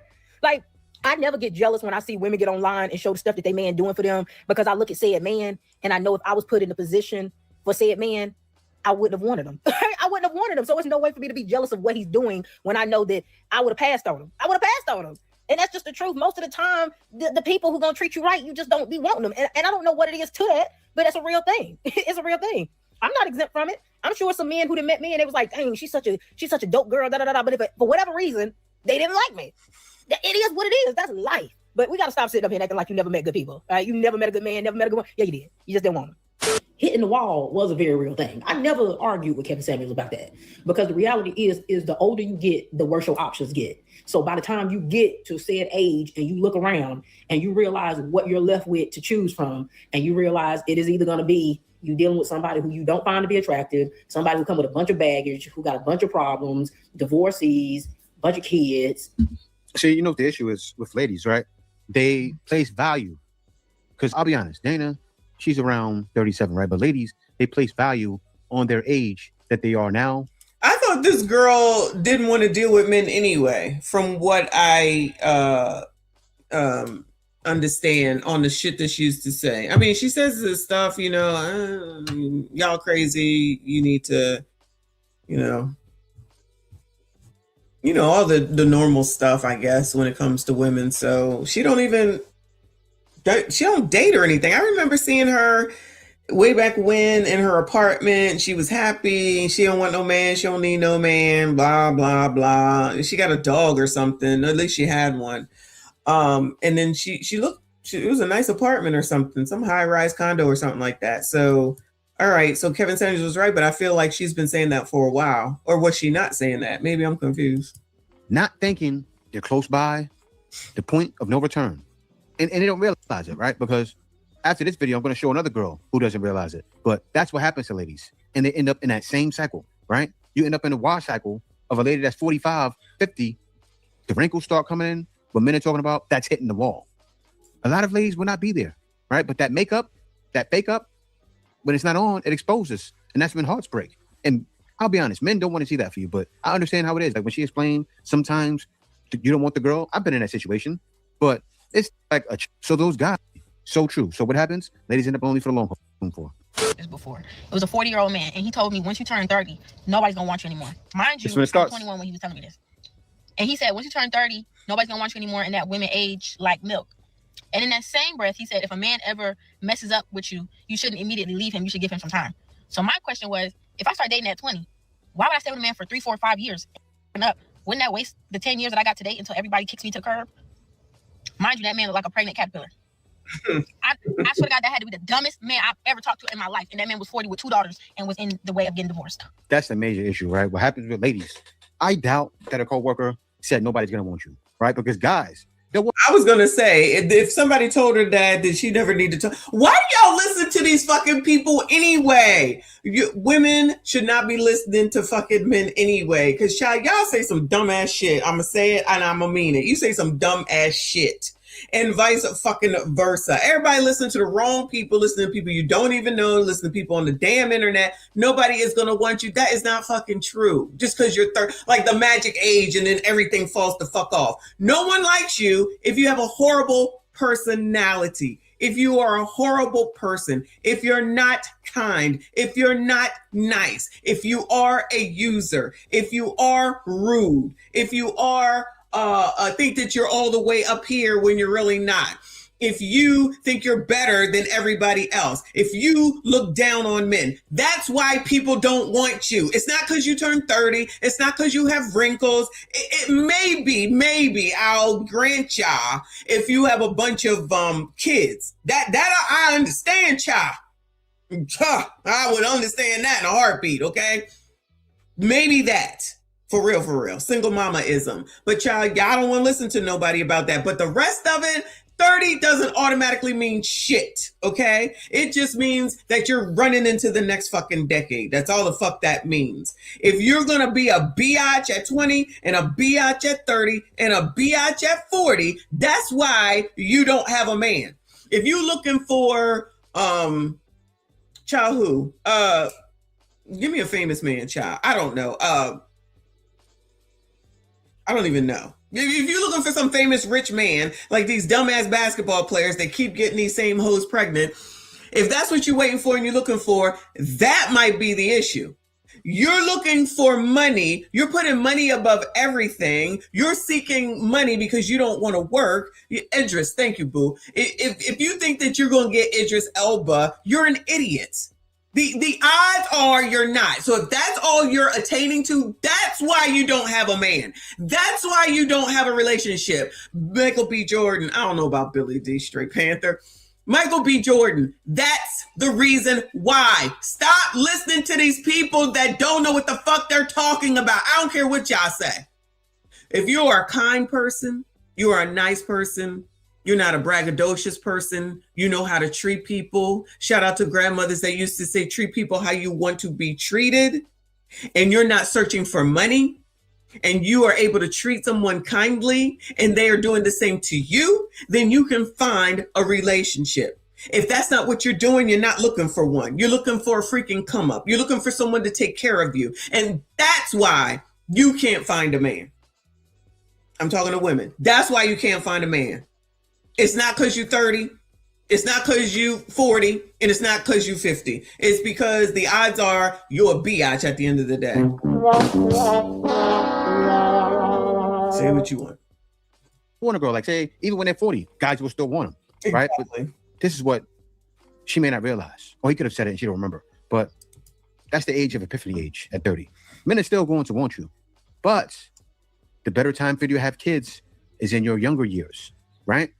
No. Back then. No. The better time for you, stop listening to these people. The better time for you to have kids is when you are married in a solid relationship.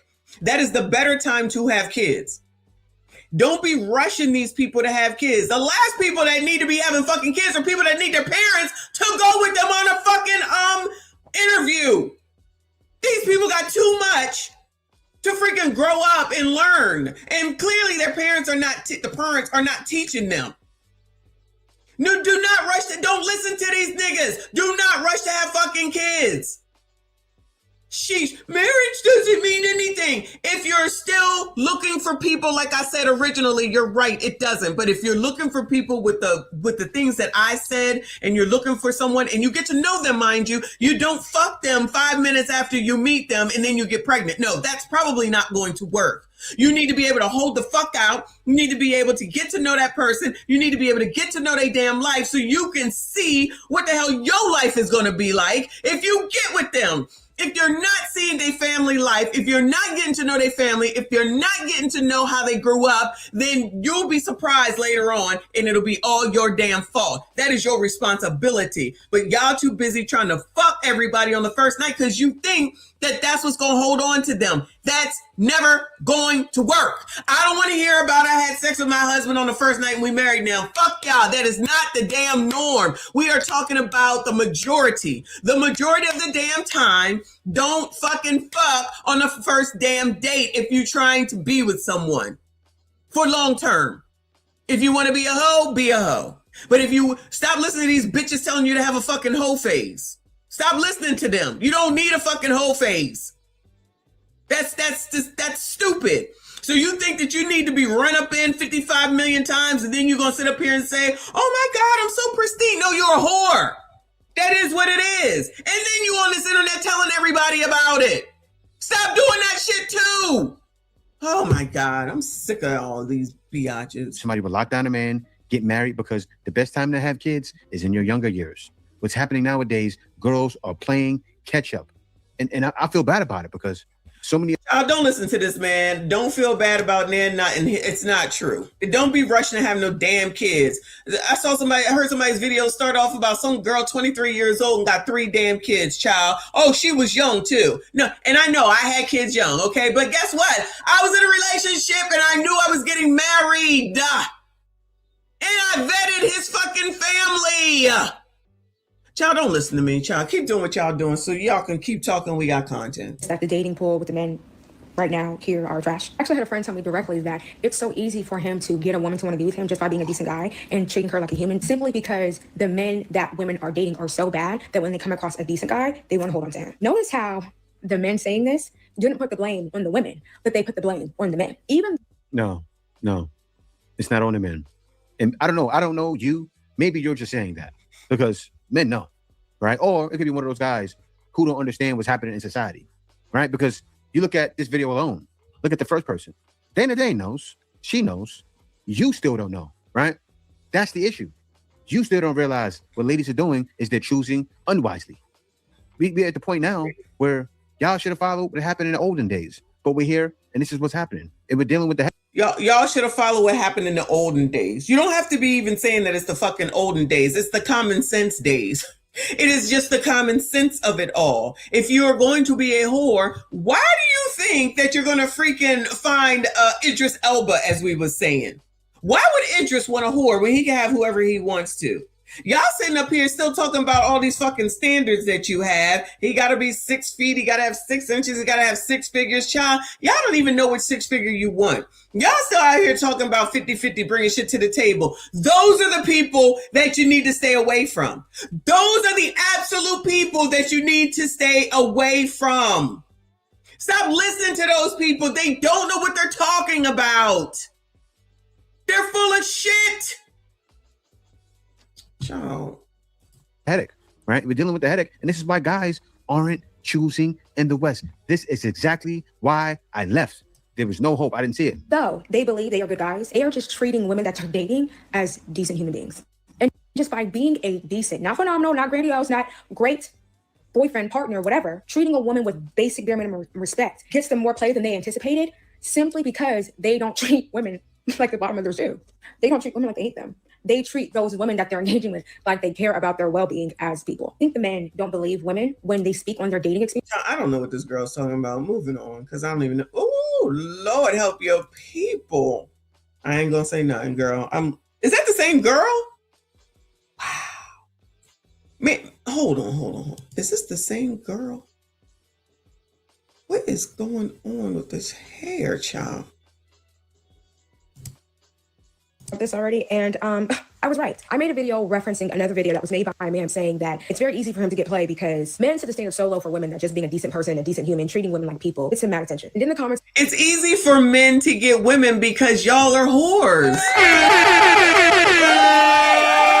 It's easy for men to get women because y'all have no standards. It's easy for men to get women because y'all will sell out in a heartbeat because there is no hood at the end of the day, because y'all so busy trying to get something that you think is so good and you willing to go after your friend's man just to get one. Then you turn around talking about you can't stand men and they all the damn same when you're the fucking whore going after your own friend's freaking man. I don't know nothing. So that video, the men agree. There are some men who are mad because they're probably the ones who aren't getting the woman or they're not getting any play. But there are so many men who agreed in that video that just doing basic stuff, just being a decent person, gets them so much attention and gets them a lot of emotion. I had a guy. Can I just say also, child, I'm sorry, y'all, I gotta say it. What is going on here? We got blonde hair. We got these huge Kim Kardashian looking lips, made up so much so. Who the hell even knows what this person really looks like at the end of the day? Y'all think that that's cute? Y'all don't think, listen, I'm not talking about these famous people. I'm talking about regular life. And I'm not saying that dudes regularly won't go for this girl. But if y'all talking about relationships, which y'all keep talking about, and then you change your mind saying that you don't want to be in a relationship, you don't want no damn man. Maybe because you come out here looking like this shit is not real. This shit is not real. I'm not even talking about how wide her mouth is. I'm just talking, she making it look bigger. That's that line in your outside of your lip and then filling it in shit that makes the damn thing look bigger than it needs to. Why do black people have to make their lips look bigger? Our lips are already big. Unless you happen to have the pursed lips, our lips are already big. How much bigger do I need my lips? I don't. Child.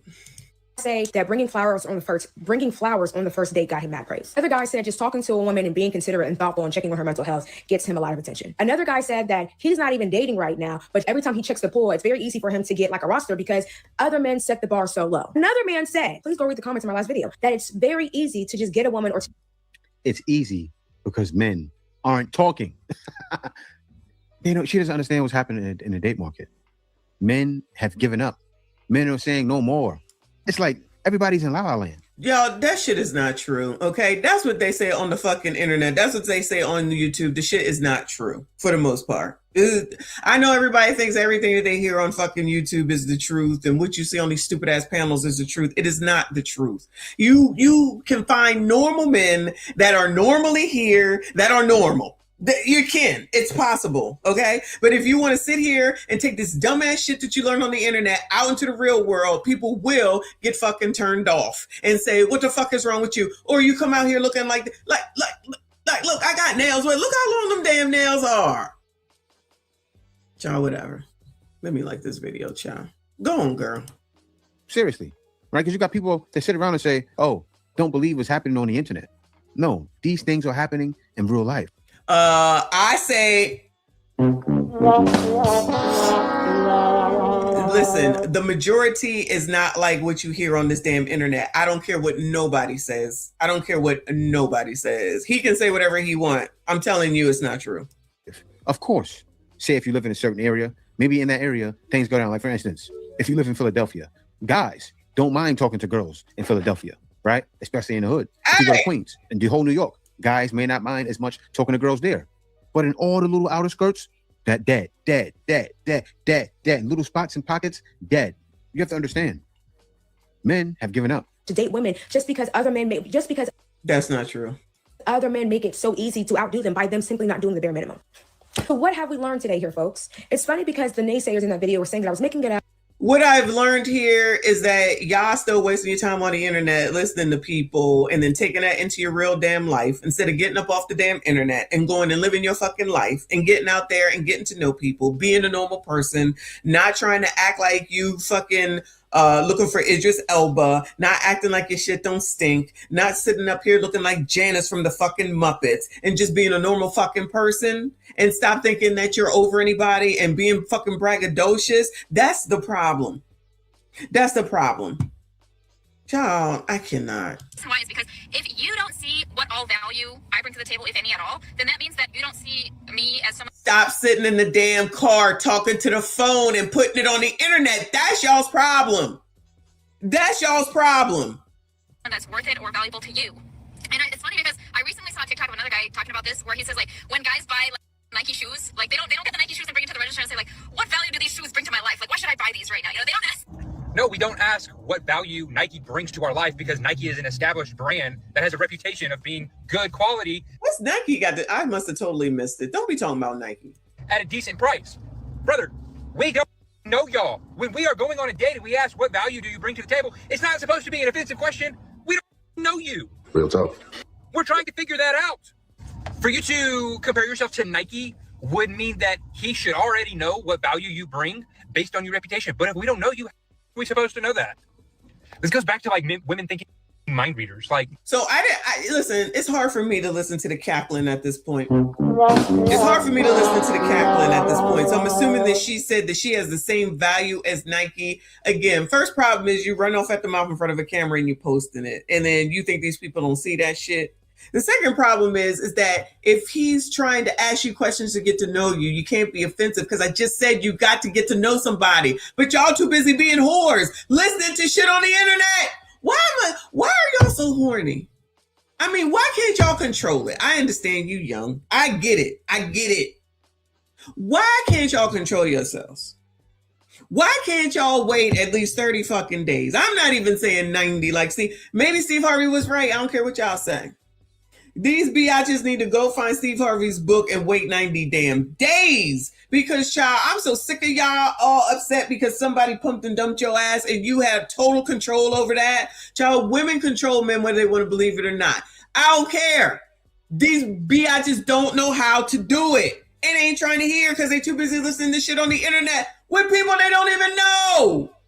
You don't even know these people and you're listening to them. What the fuck? Child, why do I do this to myself? if it's a first date and we ask, okay, if your expectations are I pay for everything, what are you going to do in the relationship? That's all I'm asking. Why is that such a hard question to answer? Like, it's actually insane to me that y'all get so butthurt over that question because you literally ask every single man you go on a date with the exact same question. What's your income? Are you going to protect me? All these... Child, and if you're coming out here asking that question on a first damn date or those questions, then you, Sassy Straight, should leave her where she stands. What kind of question is that to ask? Questions that you're asking men on dates are what are you bringing to the relationship? But we're not allowed to ask the same question. And y'all wonder why we've given up on dating. About how thirsty some of you ladies are in these TikTok comments. No, seriously, you ever seen an obvious thirst trap from a man? He has his shirt off, he talking low. It's obvious that he's like fishing. And the women in the comments. The thirst is real. See, you have one or two try to slip in there and make it seem, oh, guys are getting girls. You guys should be going to get, no. You think you can go and change what's happening? Stop it. Get some help. Like, oh my God, Lord. Oh my God, what a weird way to propose. Oh my God. Like having that little picture where it looks like the woman has, that she's erect, posting like those memes. Like that is just the thirstiest, unladylike thing I've ever seen in my life. And I see it so bad on TikTok more than I've seen it on any other app. Like these men are literally. Yeah, because y'all can't, that's your personal freaking word vomit diary. Shut the entire F up. Lord have mercy. Like using you all. Like you're feeding right into it. Like these are the same type of men that'll mess with all of y'all, that won't claim anybody or won't mess with you at all. And it's yeah, the 6'4" chisel dudes. And allow it. Everybody gets them. Just, literally doing it to get paid. And mind you, you're all the same women that say you don't like men, you can't stand men. You don't like men that you don't like. But you like men that most likely don't want you. Exactly. Men that fit the bill of what you feel like you want, but you know you can't have. Because real men, they don't thirst trap. And I've encountered some fine men. They don't thirst trap. And no matter how fine a man is, you're finer. We don't do that. We don't lust over men in comments. Like, what type of world are we living in? You will never catch me in a man's comment section saying all kind of obscenities and all kind of things. Mind you, he don't even know who you are. A lot of you women, and it happens on the lives too. I notice that whenever I go live with a male creator that's handsome, they always invite me on the platform. You women are just in there lurking. I'm like, hi, handsome. Where are you from? I've had women sat here and child, there been plenty of hoes here, child. Plenty of hoes here, and I've called it out. It's like, child, I see you. Child, I see you. You're remember when I said there's a lot more women around here than what it used to be before? I said, because they know that y'all are here and they trying to hoe it the fuck up. Child, this is what I'm talking about. You want to be a whore, then the results are yours. If you can't control yourself, sexually, then where can you control yourself? If you cannot control yourself sexually, then where in the hell can you control yourself? That's you. That's your whole body. That's your whole living space. And you telling me that somebody's supposed to take you seriously outside of that when you can't even control your own fucking box? Are y'all that desperate, hard up, and horny? Like, come on now. You know, there's other things in life. Well, I'm not trying to say sex ain't good, but I'm just saying it doesn't have to be everything, and it doesn't necessarily hold on to nobody. Then you out here fucking, and then they leave you, and then you're like, look what he did to me. No, you did that to you. No, you did that to you because you didn't get to know that person. Anyway. And it got mad at me because I was invited up on a handsome man's platform and they're in the comments. And, you know, a lot of women are cool, but there's a lot of y'all that's like, oh, who is that? And don't worry about me. I'm that woman. I'm the woman that knows her worth, which makes me valuable, which makes me desirable, because I will never, ever be caught in a man's lives or his comments saying little nasty remarks to him or trying to get him to notice me. Y'all talk about pick-me behavior. That's the real pick-me behavior. Get out of those grown. You are a stand up. You are a grown, beautiful woman. You should be. That actually is the pick-me behavior. The hoes are the pick-me behavior. Now, most of them hoes ain't here no more because I called them the fuck out. But I'm just saying, those are the freaking pick-me's, the ones that talk all that shit, but then they be in comments or elsewhere talking all that sugar honey iced tea, trying to use their fucking box to get some man to take them out or take them seriously. Child, I can't do it. Anyway, and if you're elegant, if you're classy, if you know your worth, you will never be in a man's comment section begging for attention. For these men, y'all are way too desperate. A lot of the reason why y'all are desperate is because you need to heal. It is no reason why it makes no amount of sense of why you can't be by yourself. Why you now? What's Simone say? Chantel Simone, rest yourself, child. Rest yourself. Y'all don't know how to rest yourself. Feel like you need male validation. Why you feel like you need to have sex. Why do you feel like you just need attention, or you feel like you're not worthy if you don't have a man calling you, or you don't have a man in your face. You are worth more than that. It's something wrong that you can't be by yourself, that you can't be okay with your own spirit. There's something wrong with that. Right. You don't always need a man. You don't always need to have sex. Matter of fact, you don't need to have sex unless you're married. Y'all are opening y'all legs to these men, and y'all don't even know how they think. You don't know how they process life. You don't know what they believe in. You don't know how they want to raise their kids. You don't know if they go to work. You don't know if they got a job. You don't even know if they got a car. Y'all just jumping in. I've not seen this video. This is what I'm saying. Shout out to this young lady right here. Exactly. You don't even know who the hell you opening yourself up to over and over and over and over again. Child, you cannot make this shit up. It is just common fucking sense. Why are y'all so damn horny? In bed with these men, no conversation, no trying to see how their mind is, no none of that. Just jumping straight into bed with these men. Right. And y'all are wondering why your life is going the way that it is because you're too desperate. Yeah. You're way too desperate. Yeah. Do you not know that you're worthy? Do you not know you are loved and cared for by God? Do you not know that God paid a high price for you? And so you must honor your body to God? You don't know that God loves you. You're God's woman. You're not these dusty men. You're not their woman. You're God's woman. God loves you. God cares about you. You should love yourself and value yourself that much that you're not going to allow yourself to be done any type of way. No matter how much you want a man, if this man is not meeting the standard, I'm not dealing with him. Y'all will know the man ain't the standard and still think, oh, well, maybe I should. No. If a man is not if he does not meet your standards, you do not bring your bar. You don't lower your bar. I don't even think these people know what their standards are. I gotta be honest. These people hoard them all 22, 26. That's right. They don't even know what the standard really is. Child, if y'all don't look up the word standard, the dictionary is your friend, dictionary.com. Look at what a damn standard is. Because I don't think you know. All this stupid shit about what do you gotta do, what do you gotta do, what do you gotta do, what do you do? The first thing you need to be seeing and knowing and understanding is what do you do? You miss me with that pick me behavior, because if you don't know you and you don't know what you really do want and you can't say something that makes some damn sense, and then you go out here talking this dumb shit, and then they're going to hear that you talking dumb, then you horny, and then they're going to use you, and then you're going to be mad when they leave you. Nope, I don't know nothing. I don't know nothing, child. Y'all hit the like button, child. Let me go to this damn video that Reaper sent about this Dana child. Hold on a second. All right. Child, what it said. Oh, let me turn it. She blamed men for hold on a second, because you already know.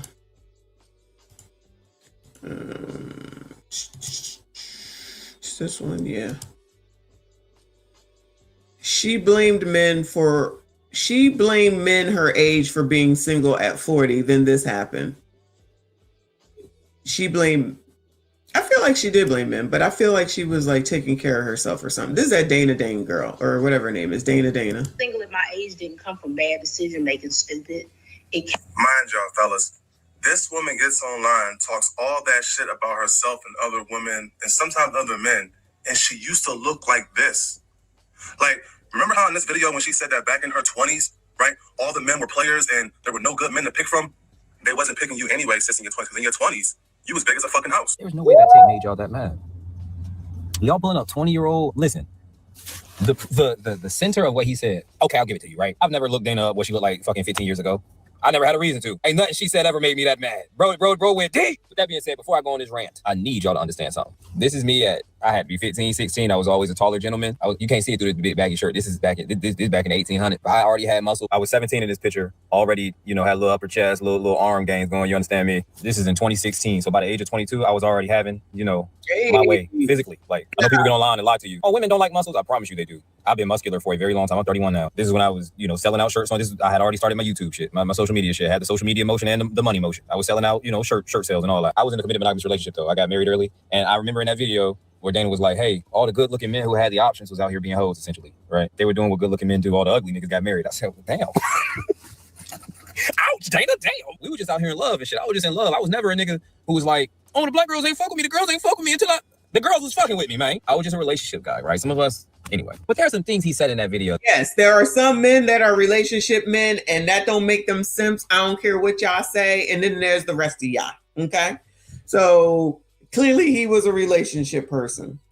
You can't just let slide. And the people who hate Dana, right, they just gonna agree with it anyway. Like the whole Bernard shit and Anthony Joshua, right? She had her time where she was on live with Bernard giggling and going back and forth. And she made her, I think she went viral for talking about Anthony Joshua a few times. There's nothing wrong with that. She's a single woman. And I want y'all to look at it from the male perspective. Say you're a man, you almost 40. You got money, you live in the life you want to live, and you're single. You got this motion on social media. You can be on here with pretty young girls. As a man, you probably be laid up with some of them, right? You might be talking about pretty young things and all that. Oh, if you see what you like, you can talk about it because you're single. You a single man and you got your shit together. You might be out here talking about, oh, she fine and she got 3 baby daddies. That doesn't mean that you're about to marry these women.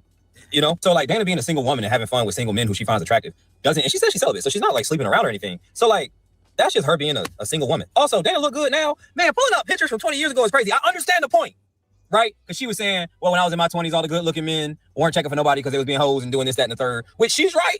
But you saying, well, nigga, they ain't want you anyway. And you're right? Maybe. Okay. Because I'm like, what is he talking about? So because Dana was bigger when she was younger, that means that's why men didn't want her. That is not true, child. Like, y'all got to stop. Y'all have to stop. Yeah, people need to get off the internet. When I go on these cruises, child, you think everybody's in shape, Bueller? When I go cruising, you know I'm a cruiser, child. They out there and don't give a damn. 2-piece, 1-piece, string bikini, no bikini, tops down, tops up, all over the place. I'm talking about women. On the beach, off the beach, in the pool, out of the pool. These people are married. There's plenty of married whales on the damn cruises, okay? Husband might be bigger, might be skinny. They don't give a damn. Stop listening to this shit on the internet. Lord help your people.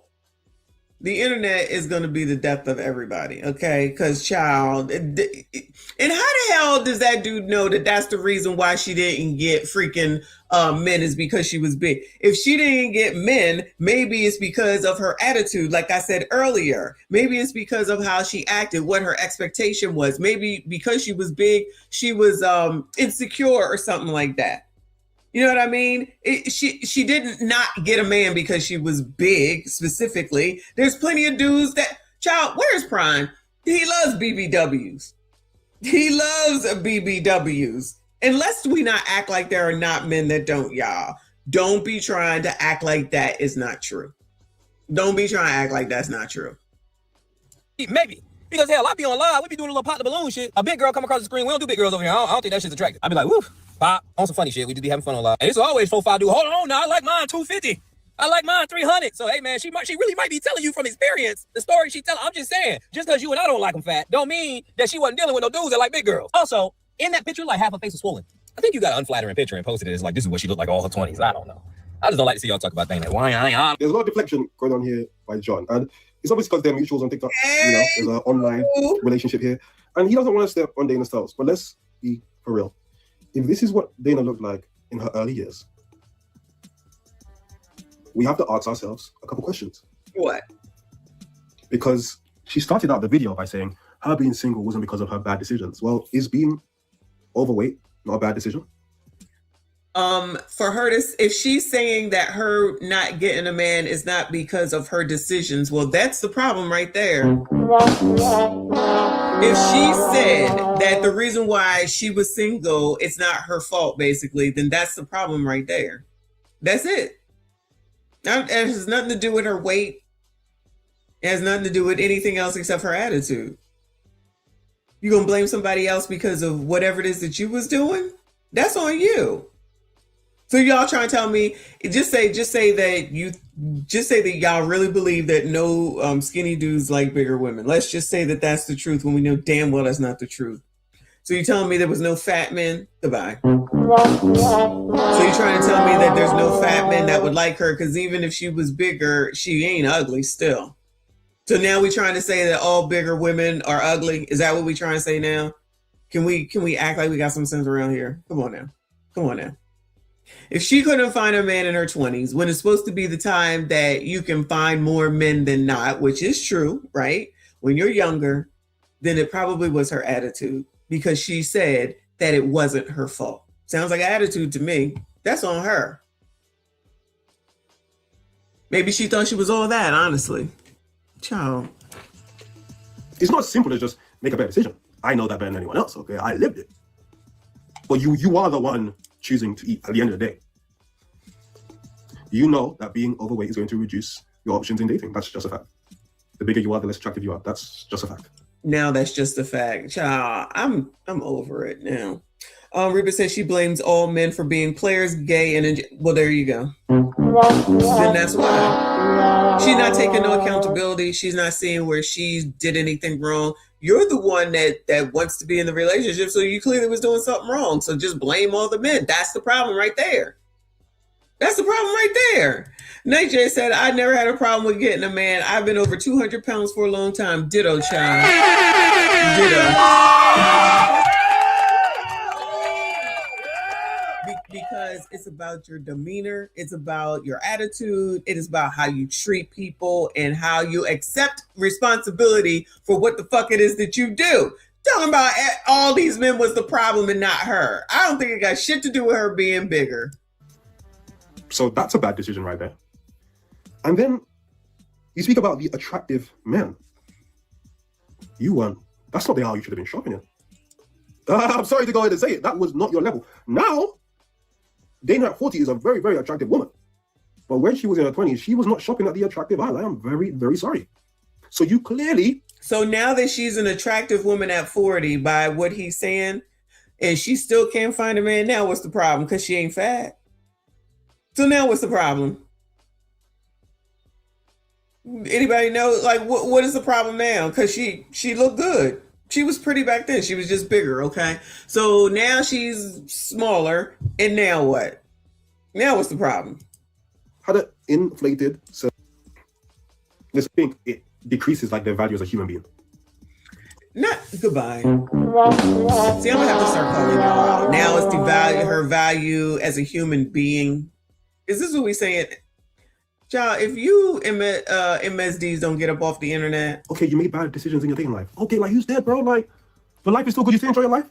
You still enjoy your life. Okay, you made bad decisions in your 20s, which is why you're single now, but like, just own it. It's not that deep.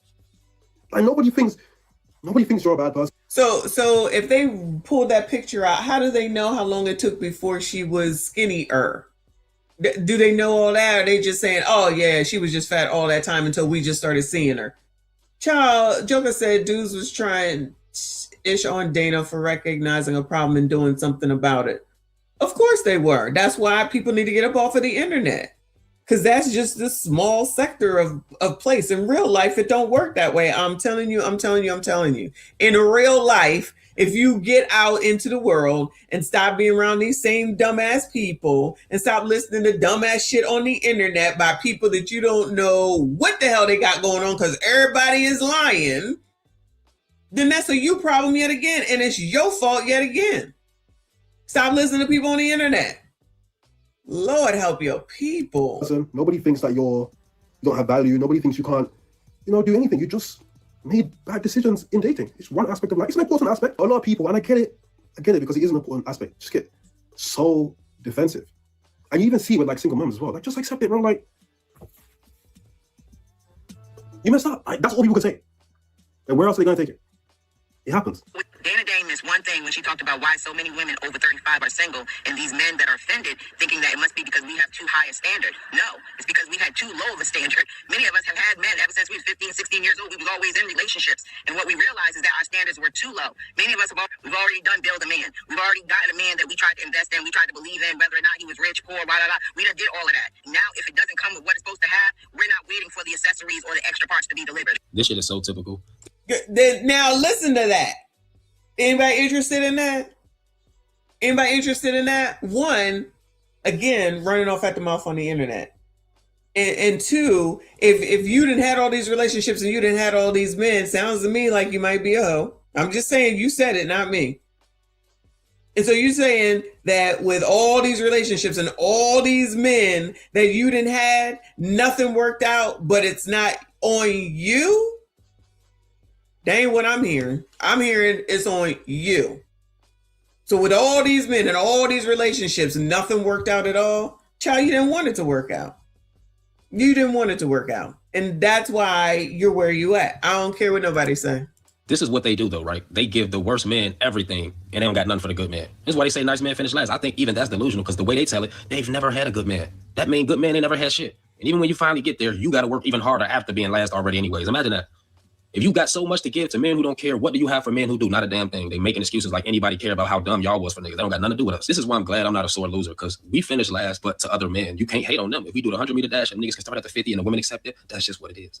The women are the prize and they allow cheating niggas to win the prize. And then they come back with this bullshit like we got anything worth winning anyways. Then you think we gonna work harder? Be for real with yourself. Subscribe to my YouTube Kind of Reality. It's almost a revolving cycle. And it's quite unfortunate because if you made mistakes when you're younger, it makes sense to like, as you get older, you learn from them and you don't want to do. Of course we make mistakes when we're younger. We're young. That's when you are supposed to make mistakes, but you're also supposed to learn, not keep making the same mistake over and over and over again and then blame someone else for it. If you're not going to learn, then that's your dumbass fault. Where your mama at? Do that again. But men are looking at you and going, you gave like your best years to all these demons. Now that you're older and you've been used by these demons, you want me to go beyond, above and beyond, more than what these guys did. But the women are looking at it like, I was young, I didn't know better, I made mistakes. I'm not making those same mistakes anymore. And then it becomes this back and forth for both sides, not having empathy or sympathy for each other. Things women think about intimacy and marriage, but would never admit publicly. This is... Oh, is that over with her, Sean? All right. All right, then that's it for Dana Dane, Sean. All right. Well, if these people are just gonna sit here and listen to all these people on the internet instead of going and figuring the fuck out what you want to have, what you want to do, then that's on them, child. Have the fuck at it. Anyway, did we do this one? Oh no, this is the Philly dating. All right, here's the Philly dating one, child. Is that too big? Pause. All right. New York, maybe New Jersey, maybe, but Philadelphia out of the fuck. Can we please talk about how birthed out Philly truly is? I can't do the dating down here. Like, I'm not gonna lie, if I get played with one more time, like somebody's gonna have to act. Philly niggas will tell you that they going to their cousin house and make you pay for their Uber to go to another bitch house. And then you think you got a good joint. It's never a good joint. Then these niggas got like some type of disrespectful culture going on. I'm cool. Talk to me nice, bitch. The fuck? A Philly nigga will cheat on you and tell you to mind your business. After doing a lot of dating videos on this channel and covering different cities, one thing has become impossible to ignore. Dating is hard, period. Not just in Philadelphia, not just in New York, Dallas, Miami, or anywhere else people love to argue about online. The city changes, the accents change, the slang changes, but the frustration stays the same.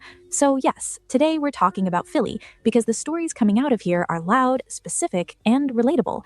But this video isn't about blaming one city for everyone's dating trauma. It's about understanding the culture we're all dating inside of right now, because that culture is what's actually making things feel so exhausting. It's because y'all spend too damn much time on the internet listening to people that don't even know you! I did recently join Hinge in Philadelphia, and it's not going great. I'm not very good at it. One of my very first matches was a rose, and I said, hey, you sent me a rose. You must really like me. And she said, honestly, that was a mistake, and I was praying that you didn't see it. Another one, I recently picked up a girl for a date, and the first thing I told her as soon as she got in my car was, ignore all those chewed up fingernails on the floorboards. Those were in here when I bought the car. I'm a modern day Shakespeare, which is funny because I wrote one of That's disgusting. Clean your damn car. my matches a poem, and she probably didn't like it because she unmatched with me within 15 minutes. So 2 separate times in the last week, I've encountered men that I've seen on like Hinge in Philly for the last 7 years that I've been on and off Hinge about 700 million times in the wild. And I fully recognize them and know way too many basic facts about them, even though we've never matched probably or even spoken. Yesterday I was meeting my friend for drinks and this guy biked by me and I clearly saw him and I think we saw each other. And I was like, oh yeah, that's Jack. But I was like, I don't think Jack and I have ever spoken. I don't know. Why do I know Jack? The fact of the matter is I don't know Jack, but this also happened. My friend and I were on a walk the other day and she was like, Missy, look, it's Alex, 5'11". And I was like, oh yeah, Fairmount? Why do I know this man's height and where he lives, but I don't know him whatsoever? These men that I don't know have become these Sim characters in my life. She don't know them whatsoever. What a surprise. And then I was wondering, am I somebody's Sims character? Are they oh yeah, I've seen her a million times over the last 7 years, Missy, 31. Somebody told me why yesterday. I honestly had to fight the urge to not be like, hey, Jack. He would have been like, who the fuck are you? I'm not ashamed to admit it. It's hell in there. It's horror. You have to be a certain type of person to survive. So I just got stood up on a date. I'm not surprised. I already had a feeling that was going to happen. Child, who does she look like? She don't even look real. Big old chest tattoo and shit. Child. Because it's just been a waste of time in Philly trying to get to know men, trying to go. Are you black? What are you? On dates, giving out your number. It's just y'all be like, oh, y'all don't give people chances. Y'all You give people chances.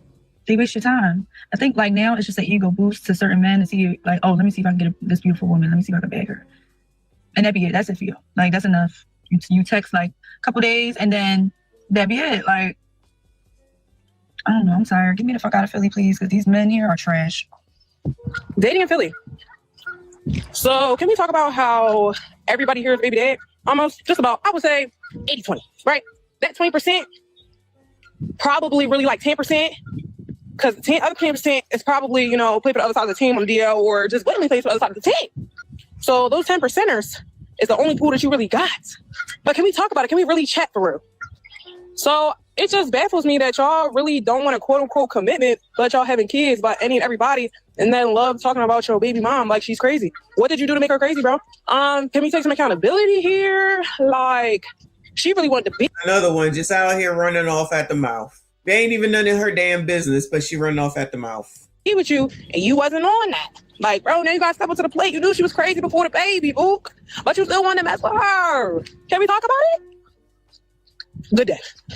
Okay, if your guy keeps scrolling, if you are a single female living in the city of Philadelphia, I would like to talk about something. Is there no eligible men left for us? Just asking for a friend here. Because it seems to me, and I'm 27, that all that there is left is 25 and below. And not that that's a bad thing. I'm not against it. That's not a bad age gap, but I'm trying to find someone to order, and it seems as though all I can find are 24-year-olds. And I'm just wondering if it's me or is everyone else? It's you. It's Philadelphia. You're telling me you can only find 24-year-olds. It's fucking Philadelphia. Does that even make sense? I can only find 24-year-olds. It's a whole big ass fucking city with more places to eat and shop and be and hang and do. So it's you. It is you. It is you. Experiencing this, I'm just curious because I gave up Morgan's Pier. I gave up the post-college vibes that gave off and went to Rouge the other night with my friend and met what I thought was, he was the most intelligent one I felt in the room at the time. And he was, but I asked him his age after we were talking, hitting it off, talking about a date. And then he said he was 24, but it was his birthday. So he was about 10 hours, 12 hours into being 24. He was 23 prior to that. So I'm just curious if anybody else is experiencing that same vibe, help a girl out here because we're all just trying to find our husbands. And I'm just confused. Is Philadelphia, is everybody that is eligible now taken? Is there none left for us? Just inquiring. Somebody made a video on here about how you probably won't find the love of your life in Philadelphia. Then somebody tagged me in that video and said, except for Sierra. And that's not true. It's no exception. I am not the exception to the rule. I will tell y'all a million times. I will tell y'all every day. I imported my love. Tariff prices and all. I imported my love. For one day in the Philly, man, you have to be quick. You have to be quicker than that. Even the worstest one, even the least advanced one will probably want circles and laps and light years around you. And he won't even be trying. We have to grow up fast in these parts. Secondly, we have our own language. It's like going to a foreign exchange program. You don't even know what he's talking about. Girlfriend, slap him in the face. He just told you he cheated on you. He said he was with the joint. Now he went to the joint. on. You don't even know. You don't even know about the nail placement. He's telling you he cheated on you. Oh my God. Shout out to the John though. Shout out to Live from New York. I'm about to be done, y'all, because I can't take it. I can't take it. Thank you, Live from New York. I appreciate you. He said, which woman has the most testosterone? Rude. Philly, Memphis. Now who has the most testosterone? You ain't shit. New York. It is the NYC. You see the women that be coming on Daily Wrap Up Crew? Single one. Single one. Wilding. Child, I'm gonna give it one different one try because I've had enough of these biatches. I'm being tortured right now. I thought that was Brandon Jamal. Dating in Philly. Here's gonna connect. They're going to have 2 phones. They're going to have numerous females blowing up their phones. And they're going to be wearing some type of set. Does she want men? Some type of Alo set, some type of Nike tech set, some type of, we going to go to Lulu, but we ain't doing Lulu no more. Watch out. Good day. Is dating in South Florida needs to be studied compared to dating in Philly and New Jersey. When I date in Miami, the men send me a car. If they can't come pick me up, they're sending a car. They're sending Uber Black. They're making sure you're safe. They're sending flowers the day before the date or the morning of the date. They're checking on you. They're calling in. They're seeing if you have any dietary preference. Philly boy. Stop it. I'm not even technically from Philly, but come on now. Just stop it. Over New York, Philly boy. Come on. He said, I know firsthand. You would know. But I'm just saying, Lord, have your people. Says if you like any certain foods, they're checking the list. Dating in Philly, New Jersey, the guy's like, oh, I'll meet you there. What? I'll meet you there. So, ew. Needless to say, I understand why my girls. Why that dog put his ass in the... That dog said, I'm getting in on this. That's the best thing I've seen since we've been watching this shit. These biatches are driving me nuts. In Philly and Jersey are like, this is rough. I'm feeling like I'd rather listen to Donald Trump than listen to these biatches. Because it is rough. What's your luck on dating apps so far, dating in Philadelphia? Does she have... Girl, what are you wearing? Sassy Straights. Is this a woman that you would be like, yeah, that look like wifey to me with this outfit on? I mean, was we not just talking about being presentable in the other video? And this was she out in the... I mean, maybe she out for the night, child. I'm not lucky. I ain't get lucky yet. Because I don't know. I'm Welcome to Philadelphia, right? I'm not trying to trust everybody. I'm not trying to... You got to watch out for who you talk to in Philly. So how do you meet people in Philly? Is it in person? Is it on social media, Instagram? In person and that Tammy app. On the what now? Tammy app. What's that? That's a lesbian day app. Oh, I've never heard of that. Okay. Never heard of it. I hate when niggas be like my folks. Because like in any situation, almost any situation where they use that term, my folks, it be sounding like it's a bitch. Because if it was your homie. Shout out to Chantel Simone again. I see long to ties. Shout out to Chantel. Oh my God. I can't take it. You would have just said your homies like you do any other time. Or your mom, your dad, your pop. Like you get what I'm saying? You would have been specific. Who is my folks? What is that? My folks. As soon as I hear that, I be like, because who is your folks? Like, what that mean? Why do y'all use that? And it always sound like y'all talking about a bitch or something. Like, I don't know, maybe I'm crazy. So is that the new thing? Like, I'm trying to pull up, I'm trying to see you. Because pull up where? To whose house? Because you're not pulling up to my house. One, I'm not even giving you my address. So you're not pulling up at my job either. No. So we'll be pulling up at, because they'll be pulling up at a mutual spot to go to dinner. Because I can pull up in a public place so we can sit and talk, chat, get to know each other. I can pull up at a coffee shop. I can pull up ice cream date. It don't got. Now, as soon as they say you want to go on a coffee date, they're going to have a fit. Child, but she right. You ain't coming to my house. Come on now. Why are we saying this? Well, at least she had that sense. I mean, not all expensive. Shit, we can get a water ice in person. We'll sit there and talk to get to know each other. But to pull up at my house, and no. I don't know what the problem is. I just don't understand trying to get to know people these days. Like, how hard is it if I find you attractive and you find me attractive? Two, let's plan to get to know each other. We can talk on the phone for a little bit, but all that, what you doing 5 times out the day, I'm doing the same thing I was doing 10 minutes ago when you asked me what I was doing. Like, Ask me, what am I doing tonight around 8 o'clock? I want to take you out. I want to get to know you. Like, come to Center City. Let's go do something. Son. Let's go down to Penn's Landing. Let's go talk. Or we can even go run. Let's go. Damn! Devon, I can't even get a cup of coffee from you. Lord have mercy. You can't buy me a cup of coffee at Starbucks. Damn. I mean, I know you're not supposed to have no debt, those sassy streets. Y'all not supposed to have any debt because y'all better with money than women are. Can't even get a damn coffee. Let's go take a walk.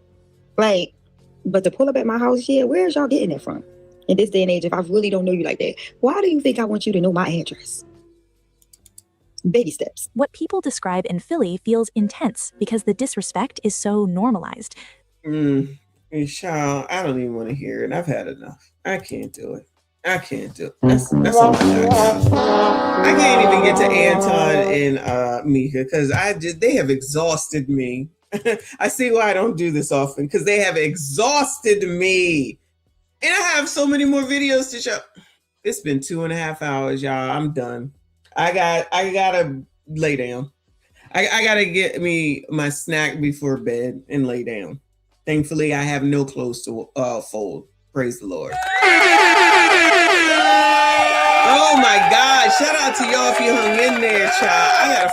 Oh God, this is Corey Holcomb night. Lord help your people. Just get your minds right for tomorrow, okay? Just get your minds right for tomorrow. Maybe he won't come on, but I doubt it. Anyway, I appreciate y'all for hanging in there. Thank you so much. Shout out to you, Reaper, stream sponsor. Thank you for all your help as always. Shout out to all of y'all. I appreciate you. Shout out to all the channel members. Thank you so much for your support. Shout out to everyone that donated tonight. Y'all make sure you hit the like button for me. Subscribe if you are new. Tomorrow is Wednesday. Maybe I can squeeze in no, I think I'm busy at work, but I'll try to do a live stream around 6:15 after the gym. All right. I appreciate y'all. I see you all in the next one.